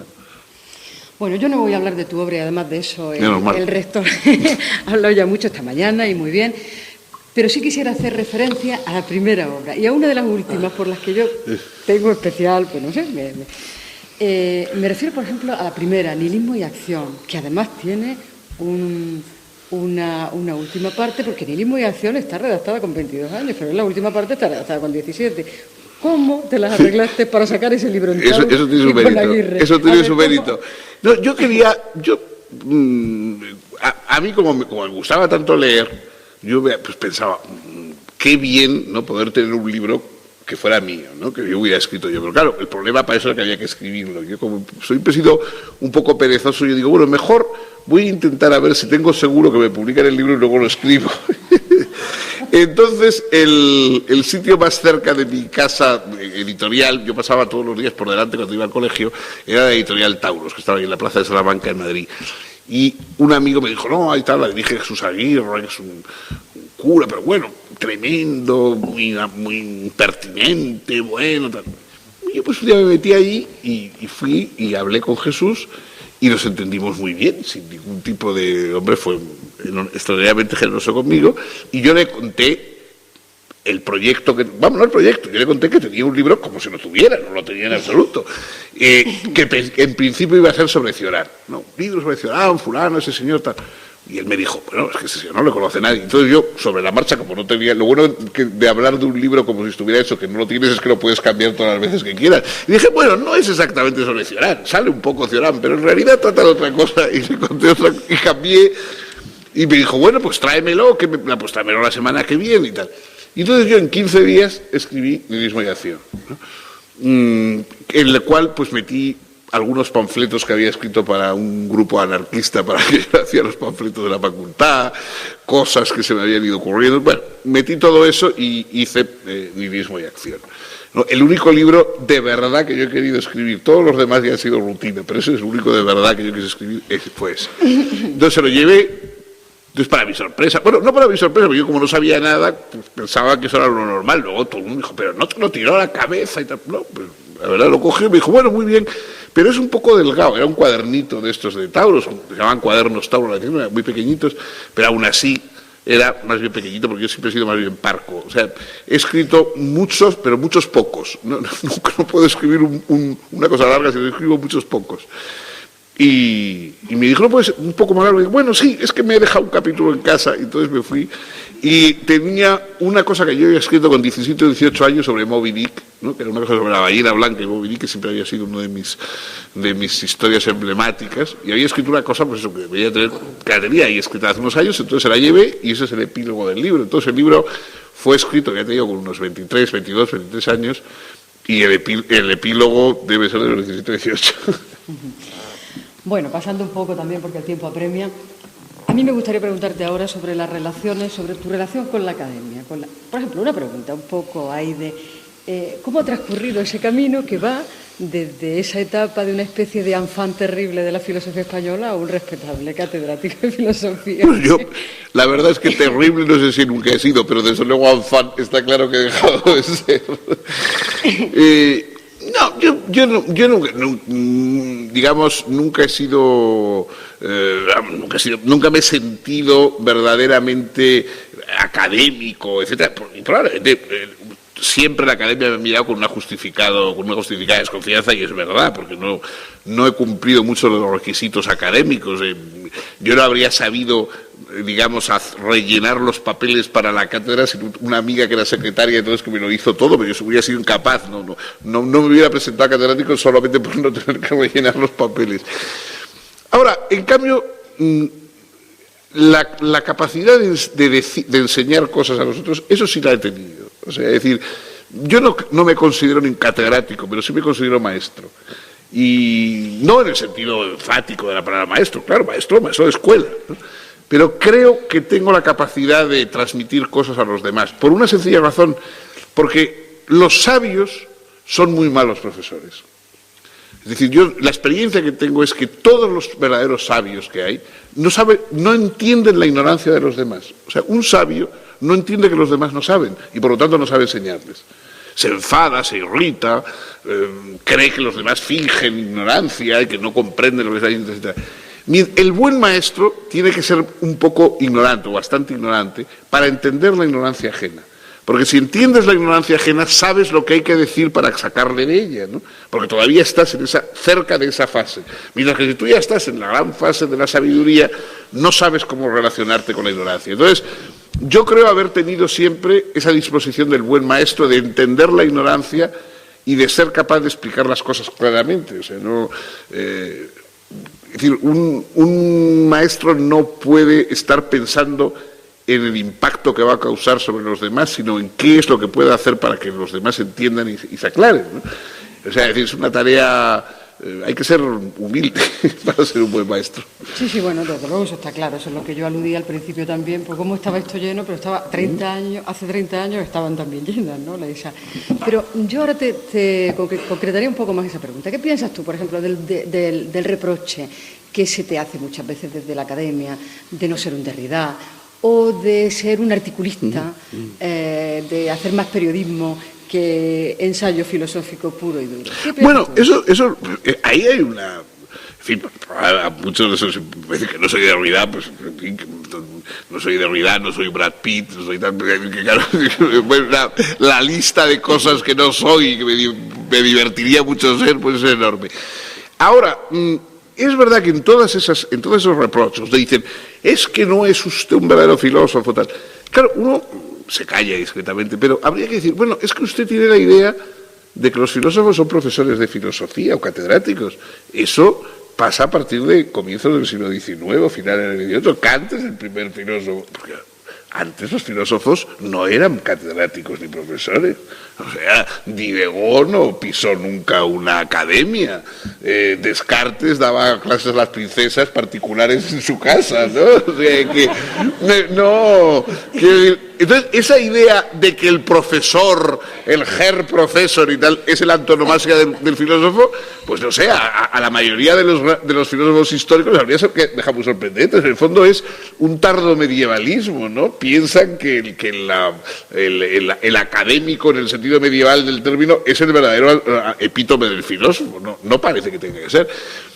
Ahora, a mí es verdad que me gusta escribir artículos, etcétera, porque yo creo que, bueno, primero porque creo que lo hago bien, ¿no? Entonces los artículos me parece que tienen una utilidad social, ¿no? Son útiles, o sea, la mayoría de la gente se reúne en torno, el ágora moderna hoy son los medios de comunicación, o sea, el periódico, la televisión es lo más parecido que hay un ágora, ya probablemente el periódico cada vez menos, ¿no? Por desgracia. Pero en fin, el ágora moderna donde se encuentra la gente es en los medios de comunicación. Entonces, si quieres hablar con la gente, tienes que hablarle en los medios de comunicación. A mí, francamente, hacer trabajos, es decir, la idea de que un trabajo serio de filosofía es una nota a pie de página, de una nota a pie de página, de una nota a pie de página, de otra nota a pie de página, que escribió no sé quién, eso me parece que es una pérdida de tiempo, ¿no? O sea, que puede ser un trabajo, digamos, pues de marquetería. Yo muchos de los trabajos académicos que se editan, por ejemplo, en las revistas especializadas y tal, me dan la sensación de ese señor que dice, yo he hecho el Escorial con cerillas y cosas por el estilo, ¿no? He escrito el Evangelio detrás de un sello y tal, y uno dice, bueno, sí, pero eso tiene cierta gracia, pero no le veo la relación con la filosofía, ¿no? En cambio, yo creo que los artículos, etcétera, pues pueden tener una relación con la vida, que es de lo que trata la filosofía. Pero vamos, ya te digo, eso no, a lo mejor es una defensa pro domo, ¿no? Bueno, pues vamos a ir también acercándonos a la vida y a ese último apartado en el que vamos a hablar de política, pero antes vamos a hacer un tránsito. Tú has dicho que a ti la parte que te interesa de la filosofía es sobre todo la filosofía práctica. Y has sido durante mucho tiempo profesor y catedrático de ética en el País Vasco. Hay una anécdota que tú cuentas y que yo creo que nos serviría un poco para introducir el tema de la ética laica. Hay una anécdota que tú cuentas de una señora que se acercó a ti una vez que estaba firmando libros y entonces te dijo, oiga, ¿usted es creyente? Y tú le dijiste, ¿creyente en qué? Dice, hombre, pues creyente en lo corriente. ¿Tú en lo corriente? Sí, tú en lo corriente, claro que sí. En lo que no soy creyente, en lo que no es corriente. No sobrenatural. Entonces, vamos a hablar un poco de esa ética laica, de tu compromiso con los valores, pero tu compromiso con los valores desde un punto de vista laico. Me gustaría que lo explicara. Bueno, yo eso lo he tenido siempre bastante claro. O sea, digamos, la ética busca una vida mejor y la religión busca algo mejor que la vida. Son dos cosas diferentes. Entonces, eso, es decir, la idea esta de que la religión puede sustituir a la ética es absurdo. O sea, es decir, la religión promete algo que puede ser estupendo, pero que no es la ética. La ética lo que sirve es para vivir mejor. Es decir, vivir mejor no hace falta que uno sea un ser bueno, generoso, trascendente, ¿no? Sino que cualquier ser racional pretende lo mejor para él, ¿no? Entonces, yo siempre he considerado que una persona ética es un egoísta reflexivo, un egoísta que busca lo que le puede venir bien a él y por lo tanto se da cuenta de que es un ser social y se da cuenta bueno, y de hecho pues en fin no es nada nuevo porque Aristóteles, que es el que inventó la cosa, pues habla de la filautía, ¿no? Del amor a uno mismo y eso es la base de la ética, el amor propio, digamos, como base de la ética desde el principio. Luego la ética se convirtió en algo renunciativo tal porque se suponía que el mundo era un campo de pruebas en que había que ver hasta dónde renunciábamos a este mundo para ganarnos otra cosa fuera de él, ¿no? Yo, por lo menos, para mí la ética que es de Texas para abajo es evidente, ¿no? Entonces, lo curioso es que, claro, la ética nos salva. permite vivir mejor, pero no salva de la muerte. Ese es el asunto. Entonces, el misterio, la promesa de la religión es salvar de la muerte, ¿no? Yo ahora te comentaba que estoy escribiendo un libro, no lo he escrito hasta ahora, pero ahora ya como estoy al final, digamos, de la trayectoria, estoy escribiendo un libro que se llama La vida eterna y que va a tratar un poco bueno, pues eso, de por qué la gente cree las cosas estas raras, sobrenaturales y tal, ¿no? Y el problema es eso, el problema es la conciencia de la muerte. Entonces, claro, de la muerte nada salva, tampoco el bien, ¿no? El bien, la belleza, el amor, la bondad no salvan de la muerte, ¿no? Entonces, bueno, pues el vislumbre de algo que pudiera salvar de la muerte es lo que justifica, digamos, la gracia religiosa. Bueno, pero eso es llamativo. O sea, tu crítica a la religión se compagina con una afirmación de lo sagrado. Tú llegas a decir que lo sagrado, o sea, tú hablas de una afirmación de lo sagrado, como entendiéndolo como la parte de la realidad que, sin ser sobrenatural, tampoco debiera ser manipulable. No, bueno, es que el sagrado puede haber... digamos, la idea clásica de lo sagrado, no ligado a nuestra tradición religiosa, sino a todas, lo sagrado es lo que no puedes tocar. Es decir, hay cosas, siempre todas las sociedades han tenido cosas al resguardo de la manipulación, de la industria, del utilitarismo, etcétera, etcétera, ¿no?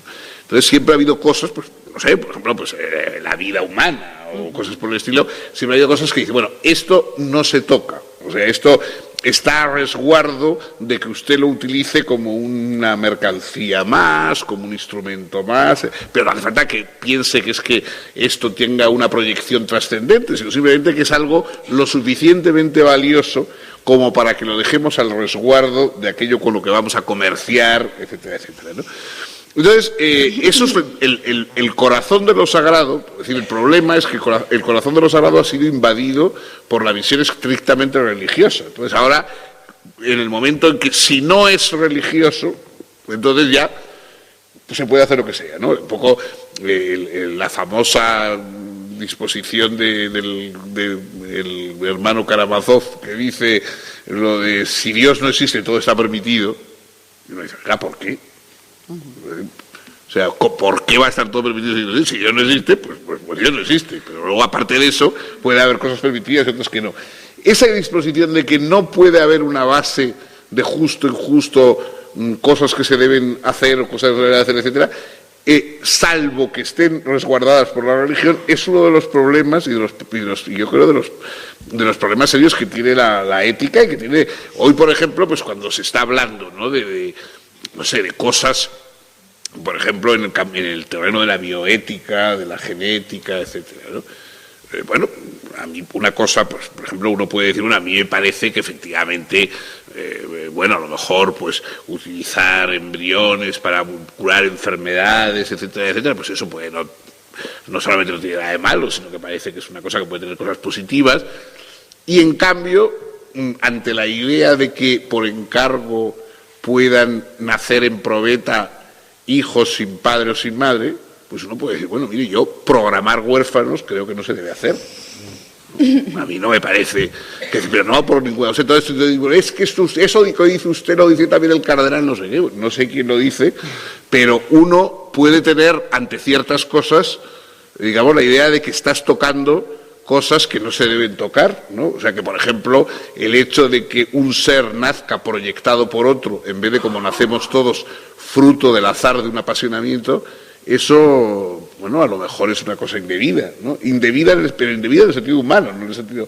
Entonces, en ese sentido yo me gustaría recuperar una cierta idea de lo sagrado, en ese sentido de lo que no se debe tocar desde el punto de vista inmanente y no trascendente, ¿no? Bueno, pues vamos al último tramo de esta reflexión que estamos haciendo contigo, de este camino por la memoria. Vamos a lo que podríamos llamar pensar la vida, pero pensar el presente y pensar el futuro. Hay una frase de Albert Camus, y por cierto, Albert Camus es un pensador que tú recuperas, yo creo que muy justamente, que a veces está demasiado olvidado, sobre todo en esto. Ahora en la semana, la primera semana me parece de mayo, o el 8 o 7 de mayo, presentamos en Madrid, porque sabes que han salido 2 tomos en Gallimard de la Pléiade, ¿no? De la nueva edición de la obra, sobre todo de todas las primeras obras hasta el año 30 y tantos de Camus, una edición muy bonita y bueno, puesta al día con una serie de cosas que no se conocían. Entonces la van a presentar en el Instituto Francés, en conexión con la Embajada de Francia. Y va a venir Catherine Camus, la hija de Camus, ¿no? Y bueno, pues ella me ha dicho que ha pedido que yo sea el que presente la cosa, y me ha hecho mucha ilusión, ¿no? Bueno, pues pensemos también un poco en Camus. Vamos a empezar con una frase tuya, una frase suya que tú utilizas. Dice: en las convulsiones del tiempo solo me ha sostenido el sentimiento de que escribir es hoy un honor, porque ese acto obliga. Y obliga a algo más que escribir. ¿A qué obliga?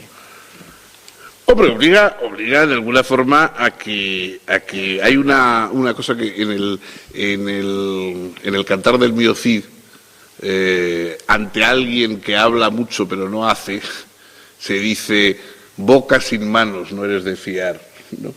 Bueno, yo he intentado ser una boca con manos, ¿no? Es decir, o sea, alguien que responde de lo que dice y de lo que hace, no simplemente la pura admonición, etcétera. Yo lo que decía que decir Camus, es decir, si uno tiene la posibilidad, el privilegio, ¿no?, de ocupar un espacio público en un periódico, tal, sea, desde ahí también debe de alguna forma comprometerse a algo más, ¿no? A algo más, y a veces, bueno, si las condiciones, si las circunstancias no lo exigen, mejor, ¿no? Pero si las circunstancias exigen, uno tiene que estar dispuesto a dar un poco el paso, ¿no? Bueno, pues de ese compromiso hablemos también ahora, ¿no? Vamos a hablar un poco de nuestro país y vamos a hablar un poco de lo que se ve venir, ¿no? Un poco ya fuera de nuestra frontera. Hablando de nuestro país y concretamente del nacionalismo, tú has escrito mucho sobre nacionalismo y has dicho exactamente que todos los nacionalismos, todos, dices tú, el catalán, el vasco, pero también el nacionalismo español en época de Franco, han sido una desgracia para la España moderna. ¿Por qué? Bueno, es decir, de alguna forma, primero, el nacionalismo es una sustitución del pensamiento político. Es decir, o sea, cuando uno no sabe qué pensar de la política, empieza a pensar de esencias y de identidades, etcétera. O sea, es evidente que lo importante de los seres humanos es lo que vamos a hacer juntos, no si formamos una entidad trascendente de un orden o de otro, ¿no? Entonces el nacionalismo podía tener un sentido a finales del siglo XVIII, cuando era una forma de curarse de la genealogía de los reyes absolutos, ¿no? En el fondo, la genealogía de las naciones se inventó para contrarrestarla a la genealogía de los reyes. Es decir, ya no se luchaba por la familia Borbón o por la familia Plantagenet, sino que se luchaba por una nación que era la familia colectiva del grupo, ¿no? Entonces, en el fondo, el paso de la visión genealógica monárquica de los reyes a la sociedad fue el nacionalismo. Entonces, nos inventamos de alguna manera que todos formábamos parte de una ilustre familia, que ya no eran los Plantagenet o los Borbones o los no sé qué, sino los españoles o los franceses o tal. Pero bueno, ya está, eso cumplió su función y ha sido importante en un momento determinado y ha sido muy útil en un momento determinado, pero hoy, en el siglo XXI, bueno, el XX ya, se ha visto los problemas, ¿no? y los excesos y sobre todo que ha servido como un elemento de que en vez de todos los estados han nacido para amalgamar lo distinto, no para confirmar lo homogéneo. Es decir, la visión esa de que los estados deben nacer de la gente que habla igual, que pertenece a la misma etnia, etcétera, etcétera, es algo totalmente antihistórico y antipolítico. El Estado precisamente surge para aunar lo diferente, lo distinto, lo variado. Es decir, cuando se habla de que fulano, este Estado es plural, otro es plural, todos los Estados son plurales. Si no fueran plurales no necesitaría haber Estado. Es decir, la pluralidad, lo otro es la tribu no necesita ser un Estado. No, la pluralidad es precisamente el Estado es lo que aúna la diversidad. Entonces, claro, la glorificación de la diferencia, de la peculiaridad, de lo irreductible, etcétera, etcétera, es un retroceso. O sea, sobre todo aparte de que yo creo que tiene efectos muy malos políticos y que está teniendo efectos malísimos a escala de toda Europa y que verdaderamente la destrucción del Estado-nación europeo hoy es uno de los problemas políticos importantes, porque en el fondo el Estado-nación es lo único que garantiza la igualdad de los ciudadanos. Y como estamos viendo, en el momento en que se introduce el principio disgregador del nacionalismo, se pone en cuestión el principio igualador del Estado-nación y, por lo tanto, el fundamento de los derechos comunes. O sea que las autonomías llevadas a su hipérbole, los nacionalismos, etcétera, no tienen absolutamente nada de progresista, es todo lo contrario. Y en hoy vivimos un Estado más reaccionario que hace 20 años porque estamos dando más énfasis a un elemento profundamente reaccionario que es la disgregación nacionalista. Y no solamente aquí, sino probablemente a escala europea. Es un problema. O sea, hace poco muchos autores, Pierre Manant y otra serie de autores, están tratando ese tema porque es un problema. Entonces, claro, a mí ya el problema del estatuto, no sé qué, las cosas grotescas, la realidad nacional, no sé qué, bueno, ese tipo de cosas que pueden ser más o menos pintorescos o visibles y que en el fondo no son más que pugnas entre políticos, o sea, favores que se hacen los políticos unos a otros para mantenerse en el poder, nada que ver con las necesidades del pueblo, de la gente, etcétera. Pero, bueno, digamos, pues así es el mundo. Ahora, el problema es que se está introduciendo en los jóvenes y en la gente la idea de que realmente eso, el ser muy de aquí, muy de los nuestros, muy como somos, muy no sé qué, es algo progresista frente al tema de la unión con los demás, o sea, el descubrimiento de lo que nos une con los demás. A mí eso me parece suicida, sinceramente. No solamente eso, sino podría ser incluso bastante, como tú decías esta mañana, resulta antiilustrado también. Resulta extraño, efectivamente, que el nacionalismo se haya unido muchas veces o haya sido pensado como una fuerza progresista, como una fuerza de izquierda. Pero lo curioso, que me llama a mí la atención también y podríamos pensar, es qué sentido tienen estos nacionalismos en una época de inmigración como la que estamos viviendo, ¿no? O sea, ¿qué sentido tiene?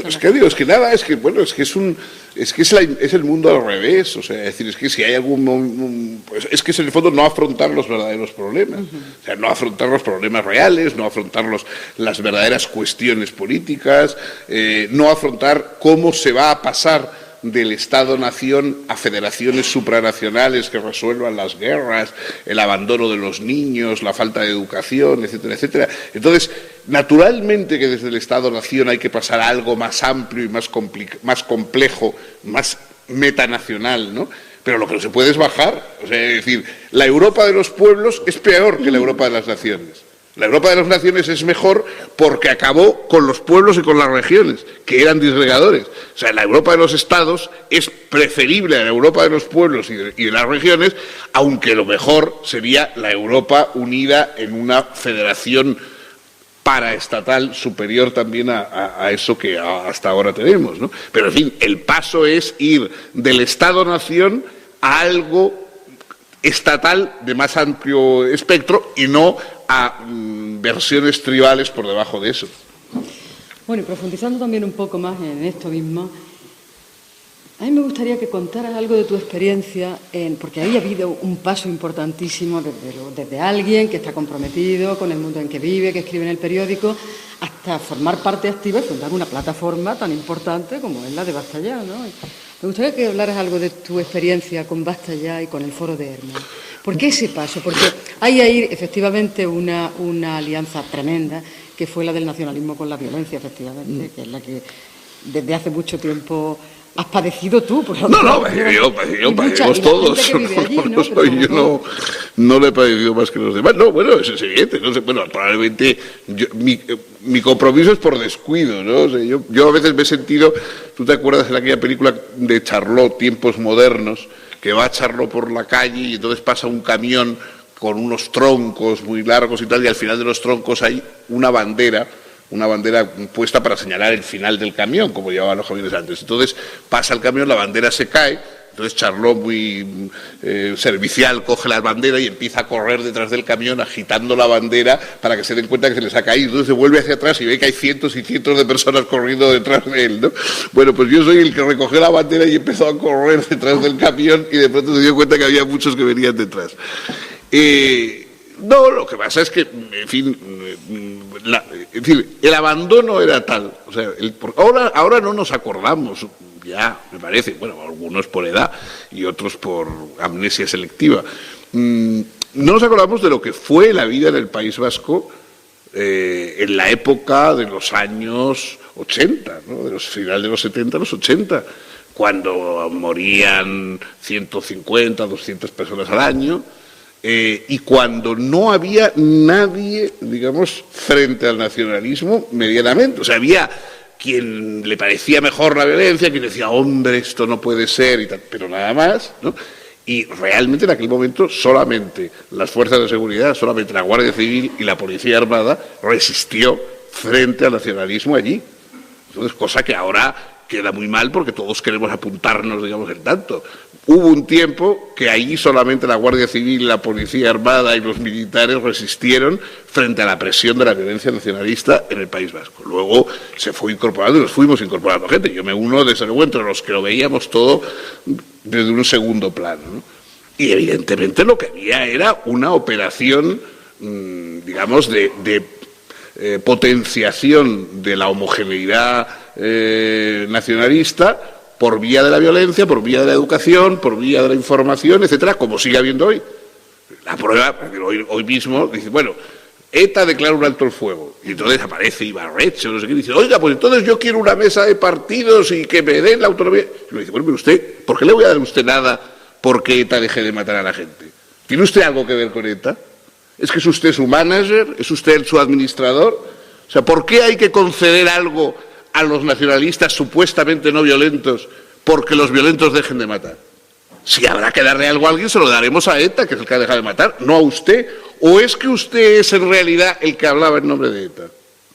Bueno, esa cosa tan sencilla y tan normal todavía no se ha hecho pública, y todavía lo mismo que hasta hace 5 días los que decíamos que Batasuna, etcétera, pues no era más que una rama explícita de lo que ETA era implícitamente, y decían, hombre, no, Batasuna es otra cosa. Ahora todo el mundo con toda naturalidad habla que Batasuna habla en nombre de ETA y nadie se extraña.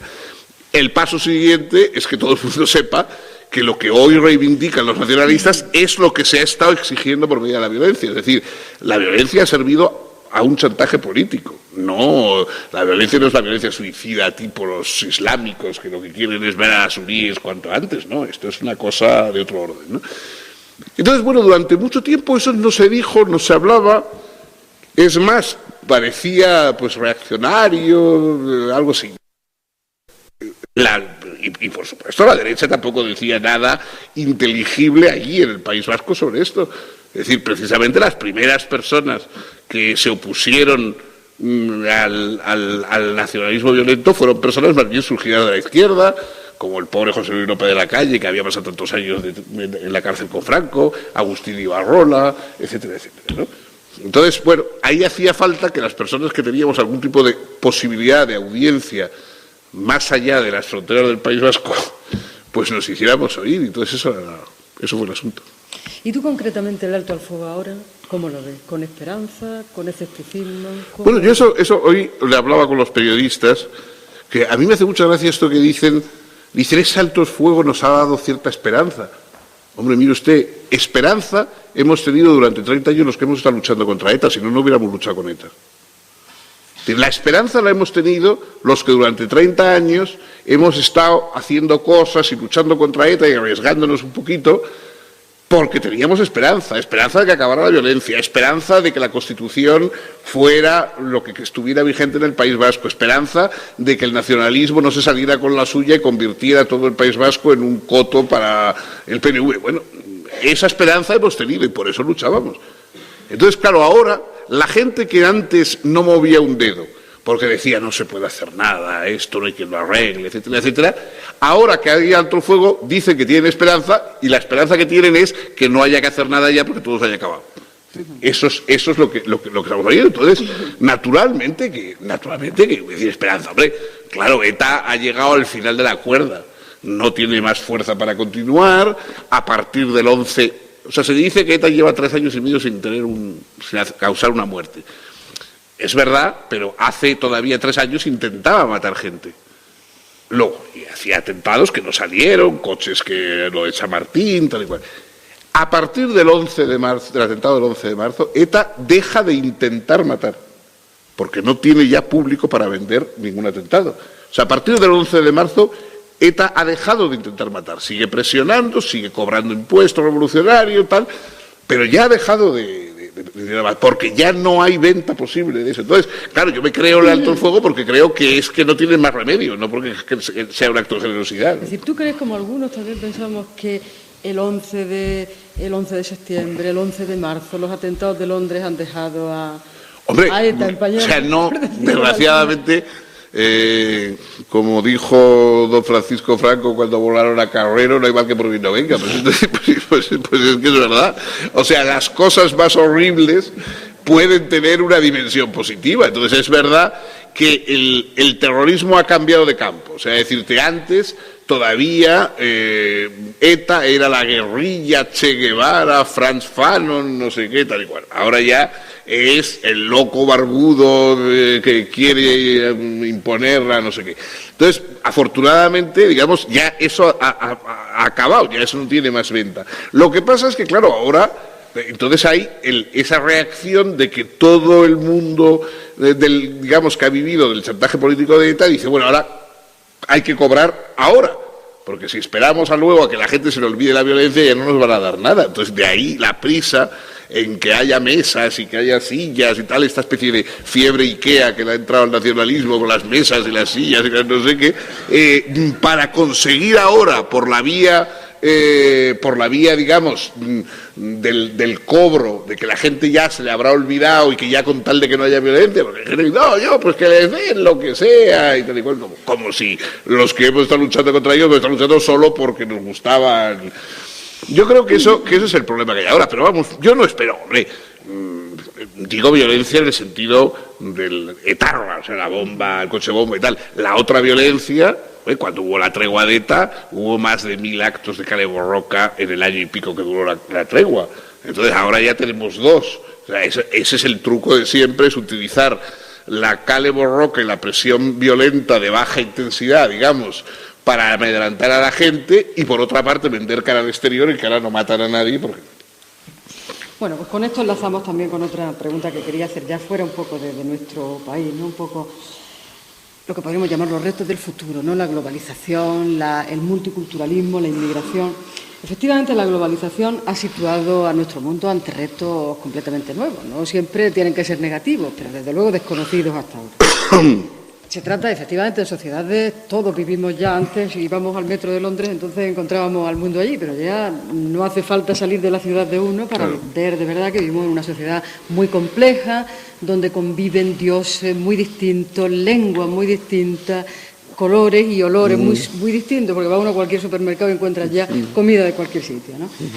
Yo quería hacerte aquí un par de preguntas. Una tiene que ver con algunas declaraciones que hacía Giovanni Sartori no hace mucho tiempo, en una entrevista que me pareció muy interesante, ¿no? Él distinguía ahí entre el multiculturalismo entendido como una situación de hecho, como algo que se da, pues por ejemplo, en Canadá, en Inglaterra, en Suiza, y como una ideología. Es decir, como una ideología entendida que consiste en reinventar, tú también te referías a ella a propósito del País Vasco, ¿no? En reinventar la propia identidad y, sobre todo, encerrarse en comunidades y en guetos. ¿Tú cómo ves eso? Bueno, yo el otro día trataba de explicar un poco. Es decir, la ciudadanía de la democracia socioliberal en que vivimos se basa no en una forma de ser, sino en una forma de estar. ¿No? Que yo creo que ese es el problema. Es decir, las identidades lo que buscan es la forma de ser. Se siente usted no sé qué, se siente usted no sé cuánto, yo soy esto. Bueno, la sociedad multicultural es una sociedad, digamos, que puede ser multicultural en el ser, pero que tiene que ser unida en el estar. Hay que estar de acuerdo con unas normas determinadas. Es decir, usted siéntase la identidad que quiera, dentro de, en fin, de lo que no sea criminal, siéntase la identidad que quiera, pero que esa identidad no prive de derechos a otros y, por supuesto, no le dé a usted una caución para saltarse las normas y las leyes. Entonces, las formas de estar son comunes, las de ser, que cada uno las administre como pueda. Se habla de un derecho a la diferencia. Yo lo he repetido muchas veces, es una obviedad si quieres, pero bueno, decir, como estamos entre obviedades y por lo que se ve no calan, ¿no? Se habla de un derecho a la diferencia. Pues bueno, claro que hay un derecho a la diferencia, pero hay un derecho a la diferencia, no una diferencia de derechos. Lo que pide el multiculturalismo en el sentido heavy es una diferencia de derechos, no un derecho a la diferencia. El derecho a la diferencia en el sentido de que dentro de ese estar común que hay que respetar, uno puede tener seres diferentes y formas de ser distintas, y esas formas de ser distintas pueden estar unidas a filiaciones religiosas, gustos sexuales, proyectos estéticos, etcétera, distintos. Eso no tiene ningún problema siempre que se respete el estar común. Entonces, ese estar común es el que garantizaba el Estado-Nación. El Estado-Nación intentaba crear las bases del estar, y de ahí su propio nombre, para que luego los seres diferentes, etcétera, etcétera, más o menos se administrasen subjetivamente como se pudiera. La desaparición o la puesta en cuestión del Estado-Nación pone en cuestión también la posibilidad de que haya un estar en común, ¿no? Y entonces se crea esa especie de polarización. La gente ya busca el gueto, busca la tribu como un camino de seguridad, porque el Estado no le ofrece seguridad. O sea, allí donde el Estado, digamos, en su neutralidad entre las diversas formas de ser, no ofrece una seguridad, la gente busca la seguridad en la tribu. O sea, me junto con los míos porque por lo menos estos sé que me defenderán frente a los otros. Entonces, claro, ahí es donde, de alguna forma, estamos perdiendo algo muy importante, ¿no? Bueno, eso responde también a la siguiente pregunta que te quería hacer, pero quizá podríamos abundar un poco en ella, si merece la pena, ¿no? Tú decías esta mañana, y además, tú has sido siempre un defensor de la tolerancia. Pero al mismo tiempo no ha sido nunca. Claro, siempre he sido intransigentemente defensor de la tolerancia. Exacto, sí, pero nunca ha sido un relativista. Y esta mañana lo has dejado muy claro, cuando hablabas de la verdad y cuando hablabas de la necesidad de distinguir también planos de verdad, pero de jugar con ellos, ¿no? Entonces, efectivamente, tú no eres un relativista. Un relativista pensaría que todo equivale y eso significa que nada vale. Pero claro, eso que hay que compaginarlo con unos límites a la tolerancia que tienen que estar claros. De cierto modo respondes, pero todavía quisiera que me concretaras un poco más, por ejemplo, con la inmigración, con la gente que viene y con las costumbres. ¿Cómo piensas tú? ¿Qué límites debe tener la tolerancia?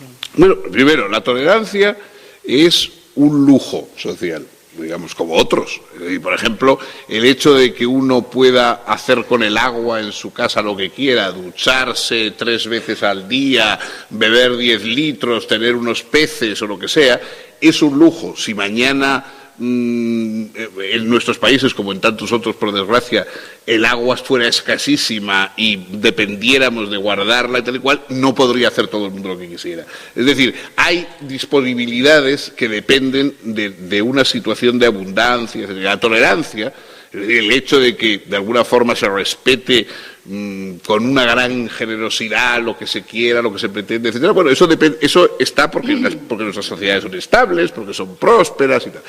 El problema es cuando se tropieza con otras formas de intransigencia, ¿no?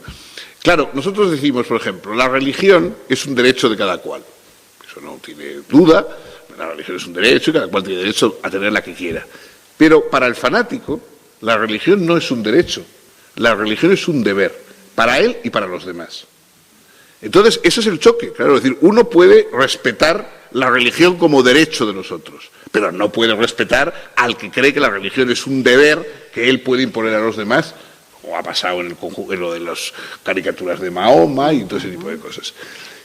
Claro, los que creen que todas las culturas son igualmente válidas y que todos los planteamientos son igualmente válidos, lo cual es una solemne estupidez, entonces, claro, piensan que no se puede pedir a nadie que cambie de forma de pensar.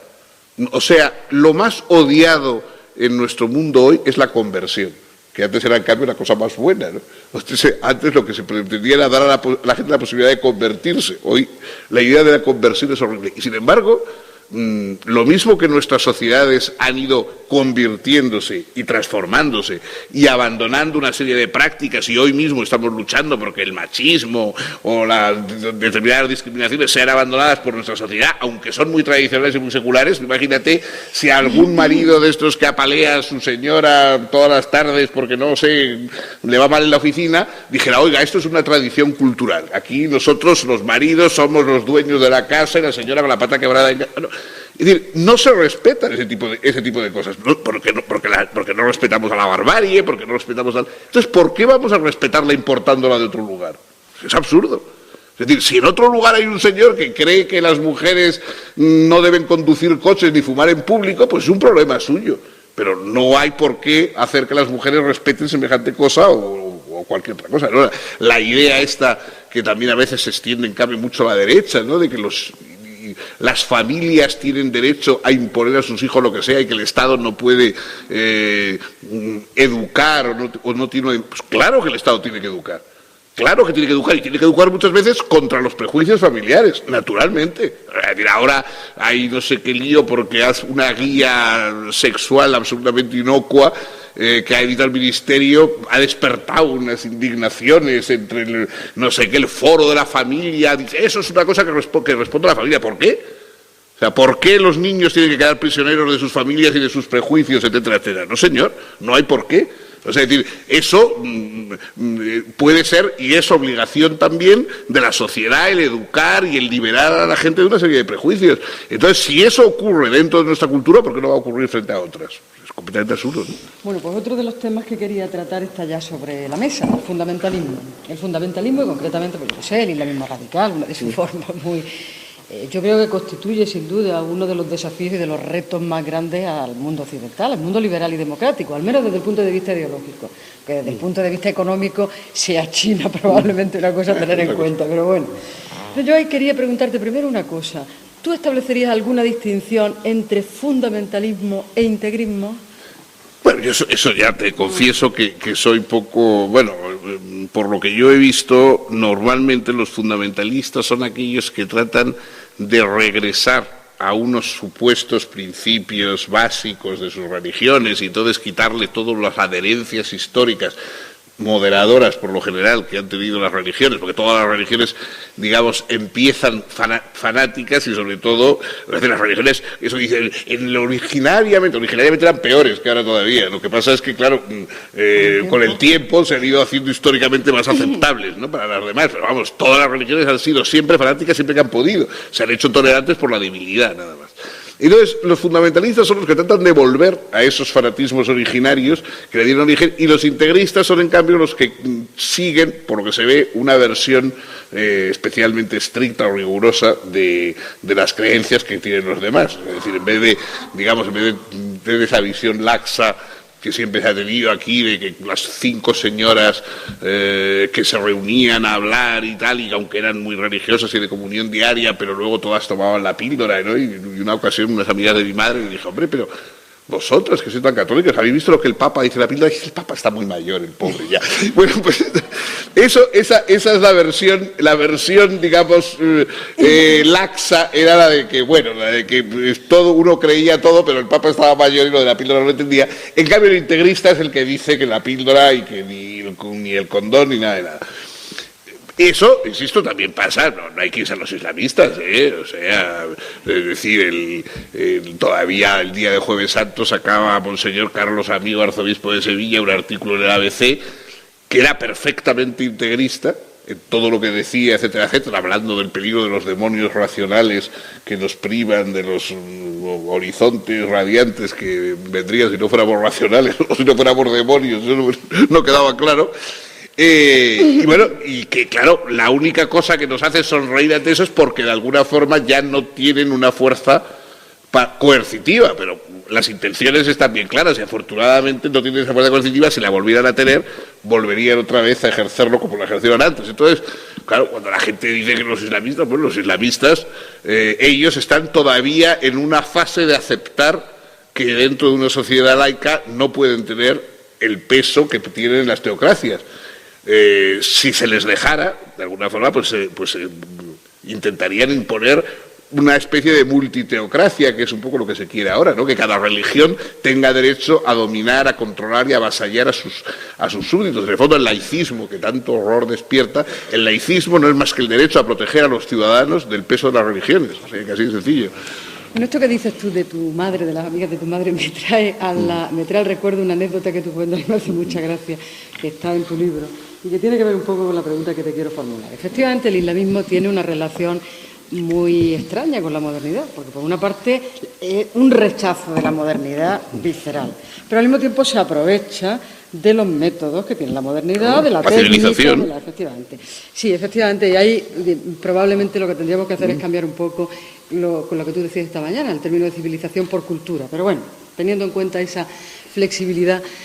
Tú contabas porque bueno, lo que te quiero plantear concretamente es lo que piensas sobre el diálogo o el conflicto de civilizaciones, de culturas, llámalo como quieras.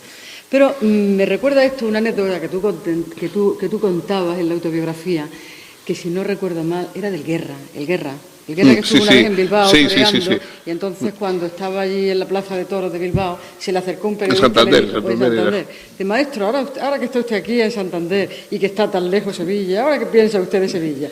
Y él dijo, Sevilla está donde tiene que estar, lo que está lejos es esto, ¿no?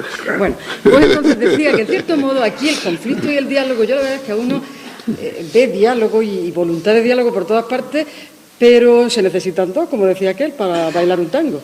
O si uno no quiere, dos no se pelean. Lo que quiere decir, me refiero concretamente a esto. ¿Cómo ves tú esta especie de conflicto Huntington-Zapatero? O si lo queremos decir, o habría que verlo. O sea, después del choque de civilizaciones, el choque entre Huntington y Zapatero, pues ya. Pero, ¿cómo podríamos? O sea, o habría que verlo de otra manera. ¿Tú crees de verdad en la posibilidad de una alianza de cultura, o para eso hace falta que se muevan muchas cosas? Porque desde luego, tal como están las cosas, un compañero mío el otro día señalaba también, cuando venía alguien a hablar sobre el conflicto de civilizaciones, que está por aquí, Pedro Gómez, decía que realmente el diálogo se tenía que dar entre un mal musulmán y un buen cristiano. Corrígeme tú si me equivoco, ¿no? Pero es posible, efectivamente, no, pero es que eso, ese diálogo. Pero es que ese diálogo, yo es que, en fin, me encanta que se descubran las cosas muchas veces, porque así a lo mejor alguna vez salen bien, pero las Naciones Unidas eran ese diálogo. Es decir, es que no ha habido una propuesta de Naciones Unidas. Pero esa es la pregunta, ¿es suficiente la ONU ahora? ¿O no es suficiente. Las Naciones Unidas, bueno, no ha quedado obsoleto, ha quedado incumplido. Las Naciones Unidas, para haber funcionado bien, necesitaban dos cosas imprescindibles, pero antipáticas, y que muchos se han encargado de que no tengan nunca, que es un ejército e impuestos. Las Naciones Unidas necesitaban que hubiera habido un ejército capaz de disuadir a cualquier país, incluidos los grandes y peligrosos, de que desencadenaran guerras contra otros, e impuestos para financiar eso, financiar educación, etcétera, etcétera. Eso es lo que necesitaban las Naciones Unidas. Y eso es precisamente la única fórmula esa de alianza, de diálogo, de no sé qué, es el Estado. Los Estados Unidos, las Naciones Unidas, lo que pretendían era unir esos principios estatales en una especie de principio supraestatal que cumpliera frente a las naciones lo que hace el Estado frente a los ciudadanos actualmente.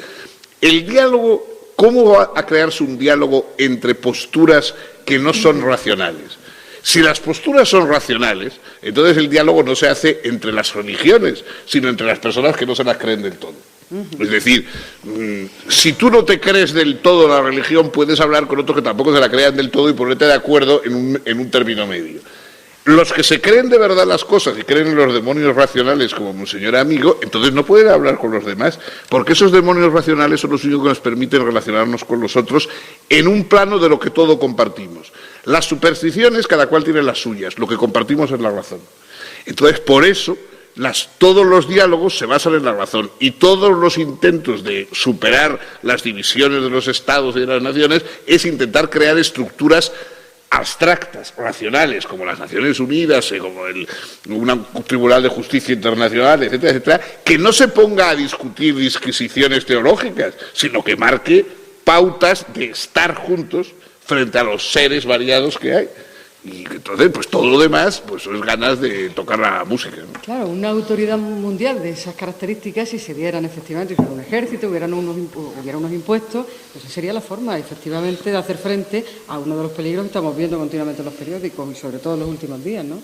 Del fanatismo con la Hombre, eso es lo que claro, es una cosa a la que solo no se puede llegar de una manera coactiva, es decir, las mejores ideas no se pueden imponer a cañonazos, o sea, por mucho que se bombardee un país no mejora su democracia, ¿no? A pesar de lo que crea Bush y cosas por el estilo. Pero sabiendo eso, esa es la línea. Lo que es absurdo es decir que vamos a sentarnos, digamos, a hablar, además, porque tú dices que todos esos diálogos de cultura, civilización, lo que quieras, siempre aparecen clérigos de cada una de las cosas. O sea, dice, viene la cultura, no sé qué, y entonces aparece un mulá o un rabino, no sé qué. Viene mi cultura y aparece un cura. Pero bueno, ¿y por qué? O sea, ¿por qué a los musulmanes les va a gustar, a las personas que viven en el área cultural musulmana, les va a gustar que hablen en su nombre los mulás si a mí no me gusta que hable Rouco Varela en el mío? O sea, es decir, que, bueno, es que no lo entiendo. Entonces me parece que ahí es lo que hay algo que falla, ¿no? Bueno, pues vamos ya terminando porque efectivamente se nos va el tiempo. Te quería hacer de las dos últimas preguntas que te quería hacer. Una tiene que ver con el papel del miedo en nuestro tiempo. Entre otras cosas, el miedo es una experiencia que todos... En todos los tiempos ha sido bastante... También será una experiencia personal, sin duda, ¿no? Frente a toda esta especie de atribuciones heroicas que se te han hecho muchas veces, el miedo realmente habrá estado también contigo, ¿no? Pero me estoy acordando de uno de los últimos artículos, uno que ha publicado en El País el 11 de febrero, que se llamaba Fanáticos sin Fronteras, sobre las caricaturas. Ya ha hecho alguna alusión, ¿no? O sea, ¿qué papel juega? Bueno, eso, es que a mí, además es curioso porque ese mismo día sacó en Le Figaro, me parece que fue Finkelkraut, un artículo que se llamaba Fanáticos sin Fronteras, entre interrogaciones. ¿Sí? El mismo día sacamos un artículo con el mismo nombre de los dos. Bueno, a mí me preocupa esa idea de que el respeto se debe exclusivamente al temor, ¿no? O sea, se dice, hay que respetar a las culturas. No, hay que respetar a los que nos dan miedo. Es decir, que eso es una cosa diferente. A lo mejor es una forma de prudencia, pero bueno, no se debe equivocar las cosas. O sea, la libertad religiosa es que usted puede practicar la religión que quiera y que yo puedo decir lo que me dé la gana sobre la religión que usted practica. Esa es la libertad religiosa. O sea, la libertad religiosa es que a nadie se le persigue por ir a misa y que a Voltaire o a Freud no se les persigue por decir lo que dicen de los que van a misa. Esa es la libertad religiosa. Y eso es lo que, claro, pues un señor, a mí me hace mucha gracia pensar que un tipo cree que Mahoma le manda a poner bombas. Entonces hago una caricatura de un señor con una bomba en el turbante y bueno, y a usted le molesta, pero eso es un problema suyo. Y es que se ofende, pero se ofende usted. O sea, es decir, a mí que, digamos, ¿qué voy a hacer yo de que usted le ofendan las cosas que yo digo que hago? Aguántese con las ofensas. Porque yo me aguanto también con otras cosas, es decir, tolerarnos unos a otros es precisamente saber que la compañía de quienes no piensan como nosotros nunca nos va a agradar del todo. Entonces, esa idea que se ha extendido y que se extendió desde los medios gubernamentales, el respeto, hay que respetar y tal y cual. Pero uno respeta mucho más a aquellos que critican, incluso que hace una broma, ¿no?, que a aquellos que no se atreve ni a mirarle a los ojos porque lo que tiene es un pánico espantoso. Pero luego, introducir el concepto de que el respeto es una forma de temor y no otra cosa, es peligroso. Cuando en nuestros colegios hay niños de estos de 14, 15 años que le pegan una paliza a la compañera con síndrome de Down y lo filman con el teléfono o hacen algún tipo de cosa por el estilo, o la indigente que está durmiendo y tal, eso lo hacen porque no la respetan, porque no da miedo. Y como les han explicado que el respeto viene de aquello a quien tenemos miedo, es decir, del que puede ponernos una bomba si nos burlamos de él, de que hay que respetar al nacionalismo porque pone bombas, de qué tal. Entonces, como la señora, la pobre chica que tiene síndrome de Down, la mendiga, no sé qué, no dan miedo, no se les respeta. Claro, ese es el problema, y eso lo estamos viendo. Entonces, a mí me parece, en fin, lo de las caricaturas, para anecdótico que fuera, fue una verdadera orgía de disparates los que se oyeron en ese momento, entre personas así bastante, supuestamente, que debían tener mejor criterio, y que demuestra hasta qué punto, de alguna forma, no somos conscientes de los propios principios gracias a los cuales vivimos en unas sociedades determinadas, ¿no? A mí me parece eso preocupante. Bueno, para ir terminando entonces ya, hay una cosa que dice al final de la autobiografía, que dice, para conocer el auténtico coraje de alguien, es preciso saber el valor con que se enfrenta a lo que de veras él teme, no a lo que suelen temer los demás. Una pregunta un poco personal. ¿A qué temes tú? Uy, muchas cosas, pero no a lo... Es decir, había, ya sabes, el cuento ese del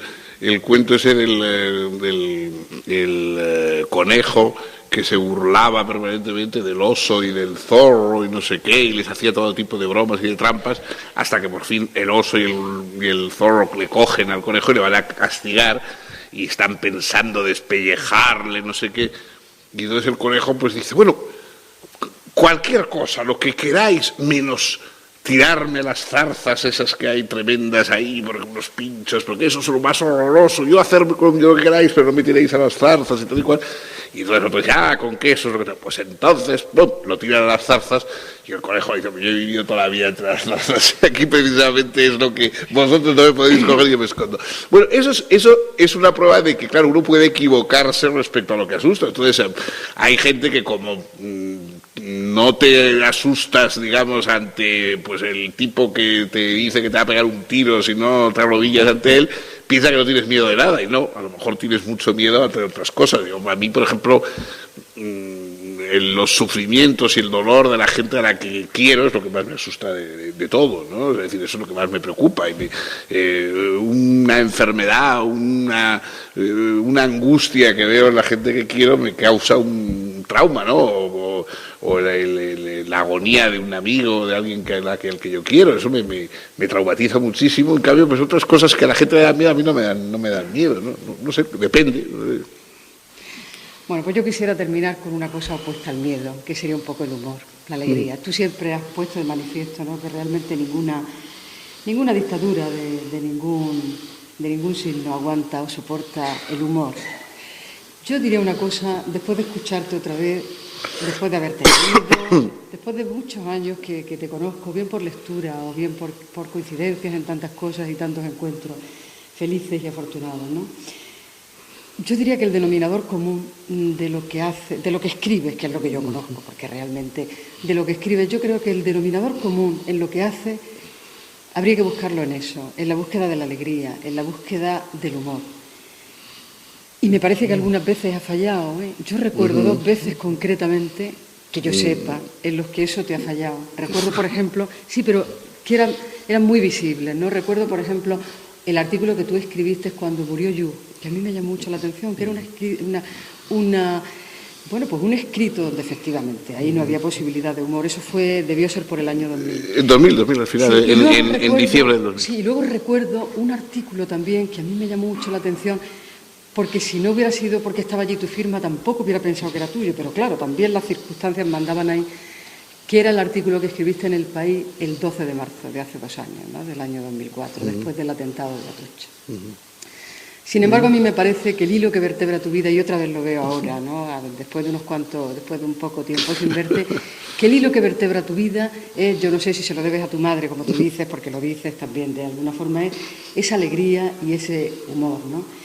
Y constatar ese hecho me lleva a formular un deseo, que no te falte nunca. Que no te falte, porque si no te falta a ti, no nos faltará, pues yo que sé, a todos los que te seguimos y te leemos, con respeto, con admiración y con afecto sincero. Bueno, yo es que he sido siempre un poco ganso, es lo que entonces a mí don Miguel de Unamuno tenía el sentimiento trágico de la vida y yo he tenido el sentimiento cómico de la vida. Entonces, bueno, creo que también es una forma, no es tanto una voluntad, es que realmente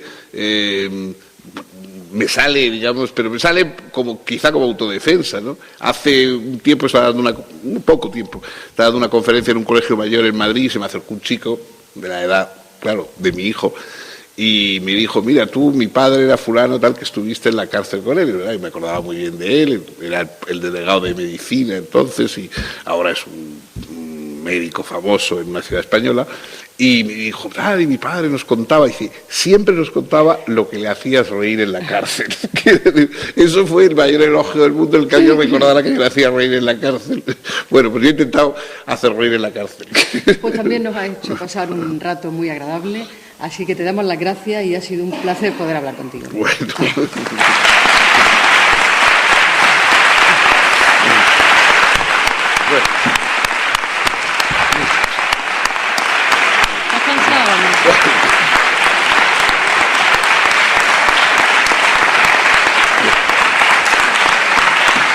Bueno, pues habéis tenido ración doble ya. Muchas gracias. Las facultades como esta en universidades como la nuestra son, no sé si realidades nacionales, en fin, autonomías históricas. Por tanto, venir, aunque sea el rector aquí a presidir este acto, es una oportunidad que se ofrece exclusivamente por la generosidad y por la cortesía académica, la generosidad de la decana, pero en cualquier caso ha sido una oportunidad extraordinaria para mí, por la que quiero dar las gracias, en primer lugar a la decana, desde luego a Remedios por esta excelente dirección de la entrevista que ha realizado, y por supuesto a Fernando Sabater, que ha compartido el día por completo con nosotros en 2 sesiones en las que ha cortado orejas y rabo, como tú decías, 2 ovaciones de vuelta al ruedo. También muchísimas gracias a todos ustedes por acompañarnos. Bueno.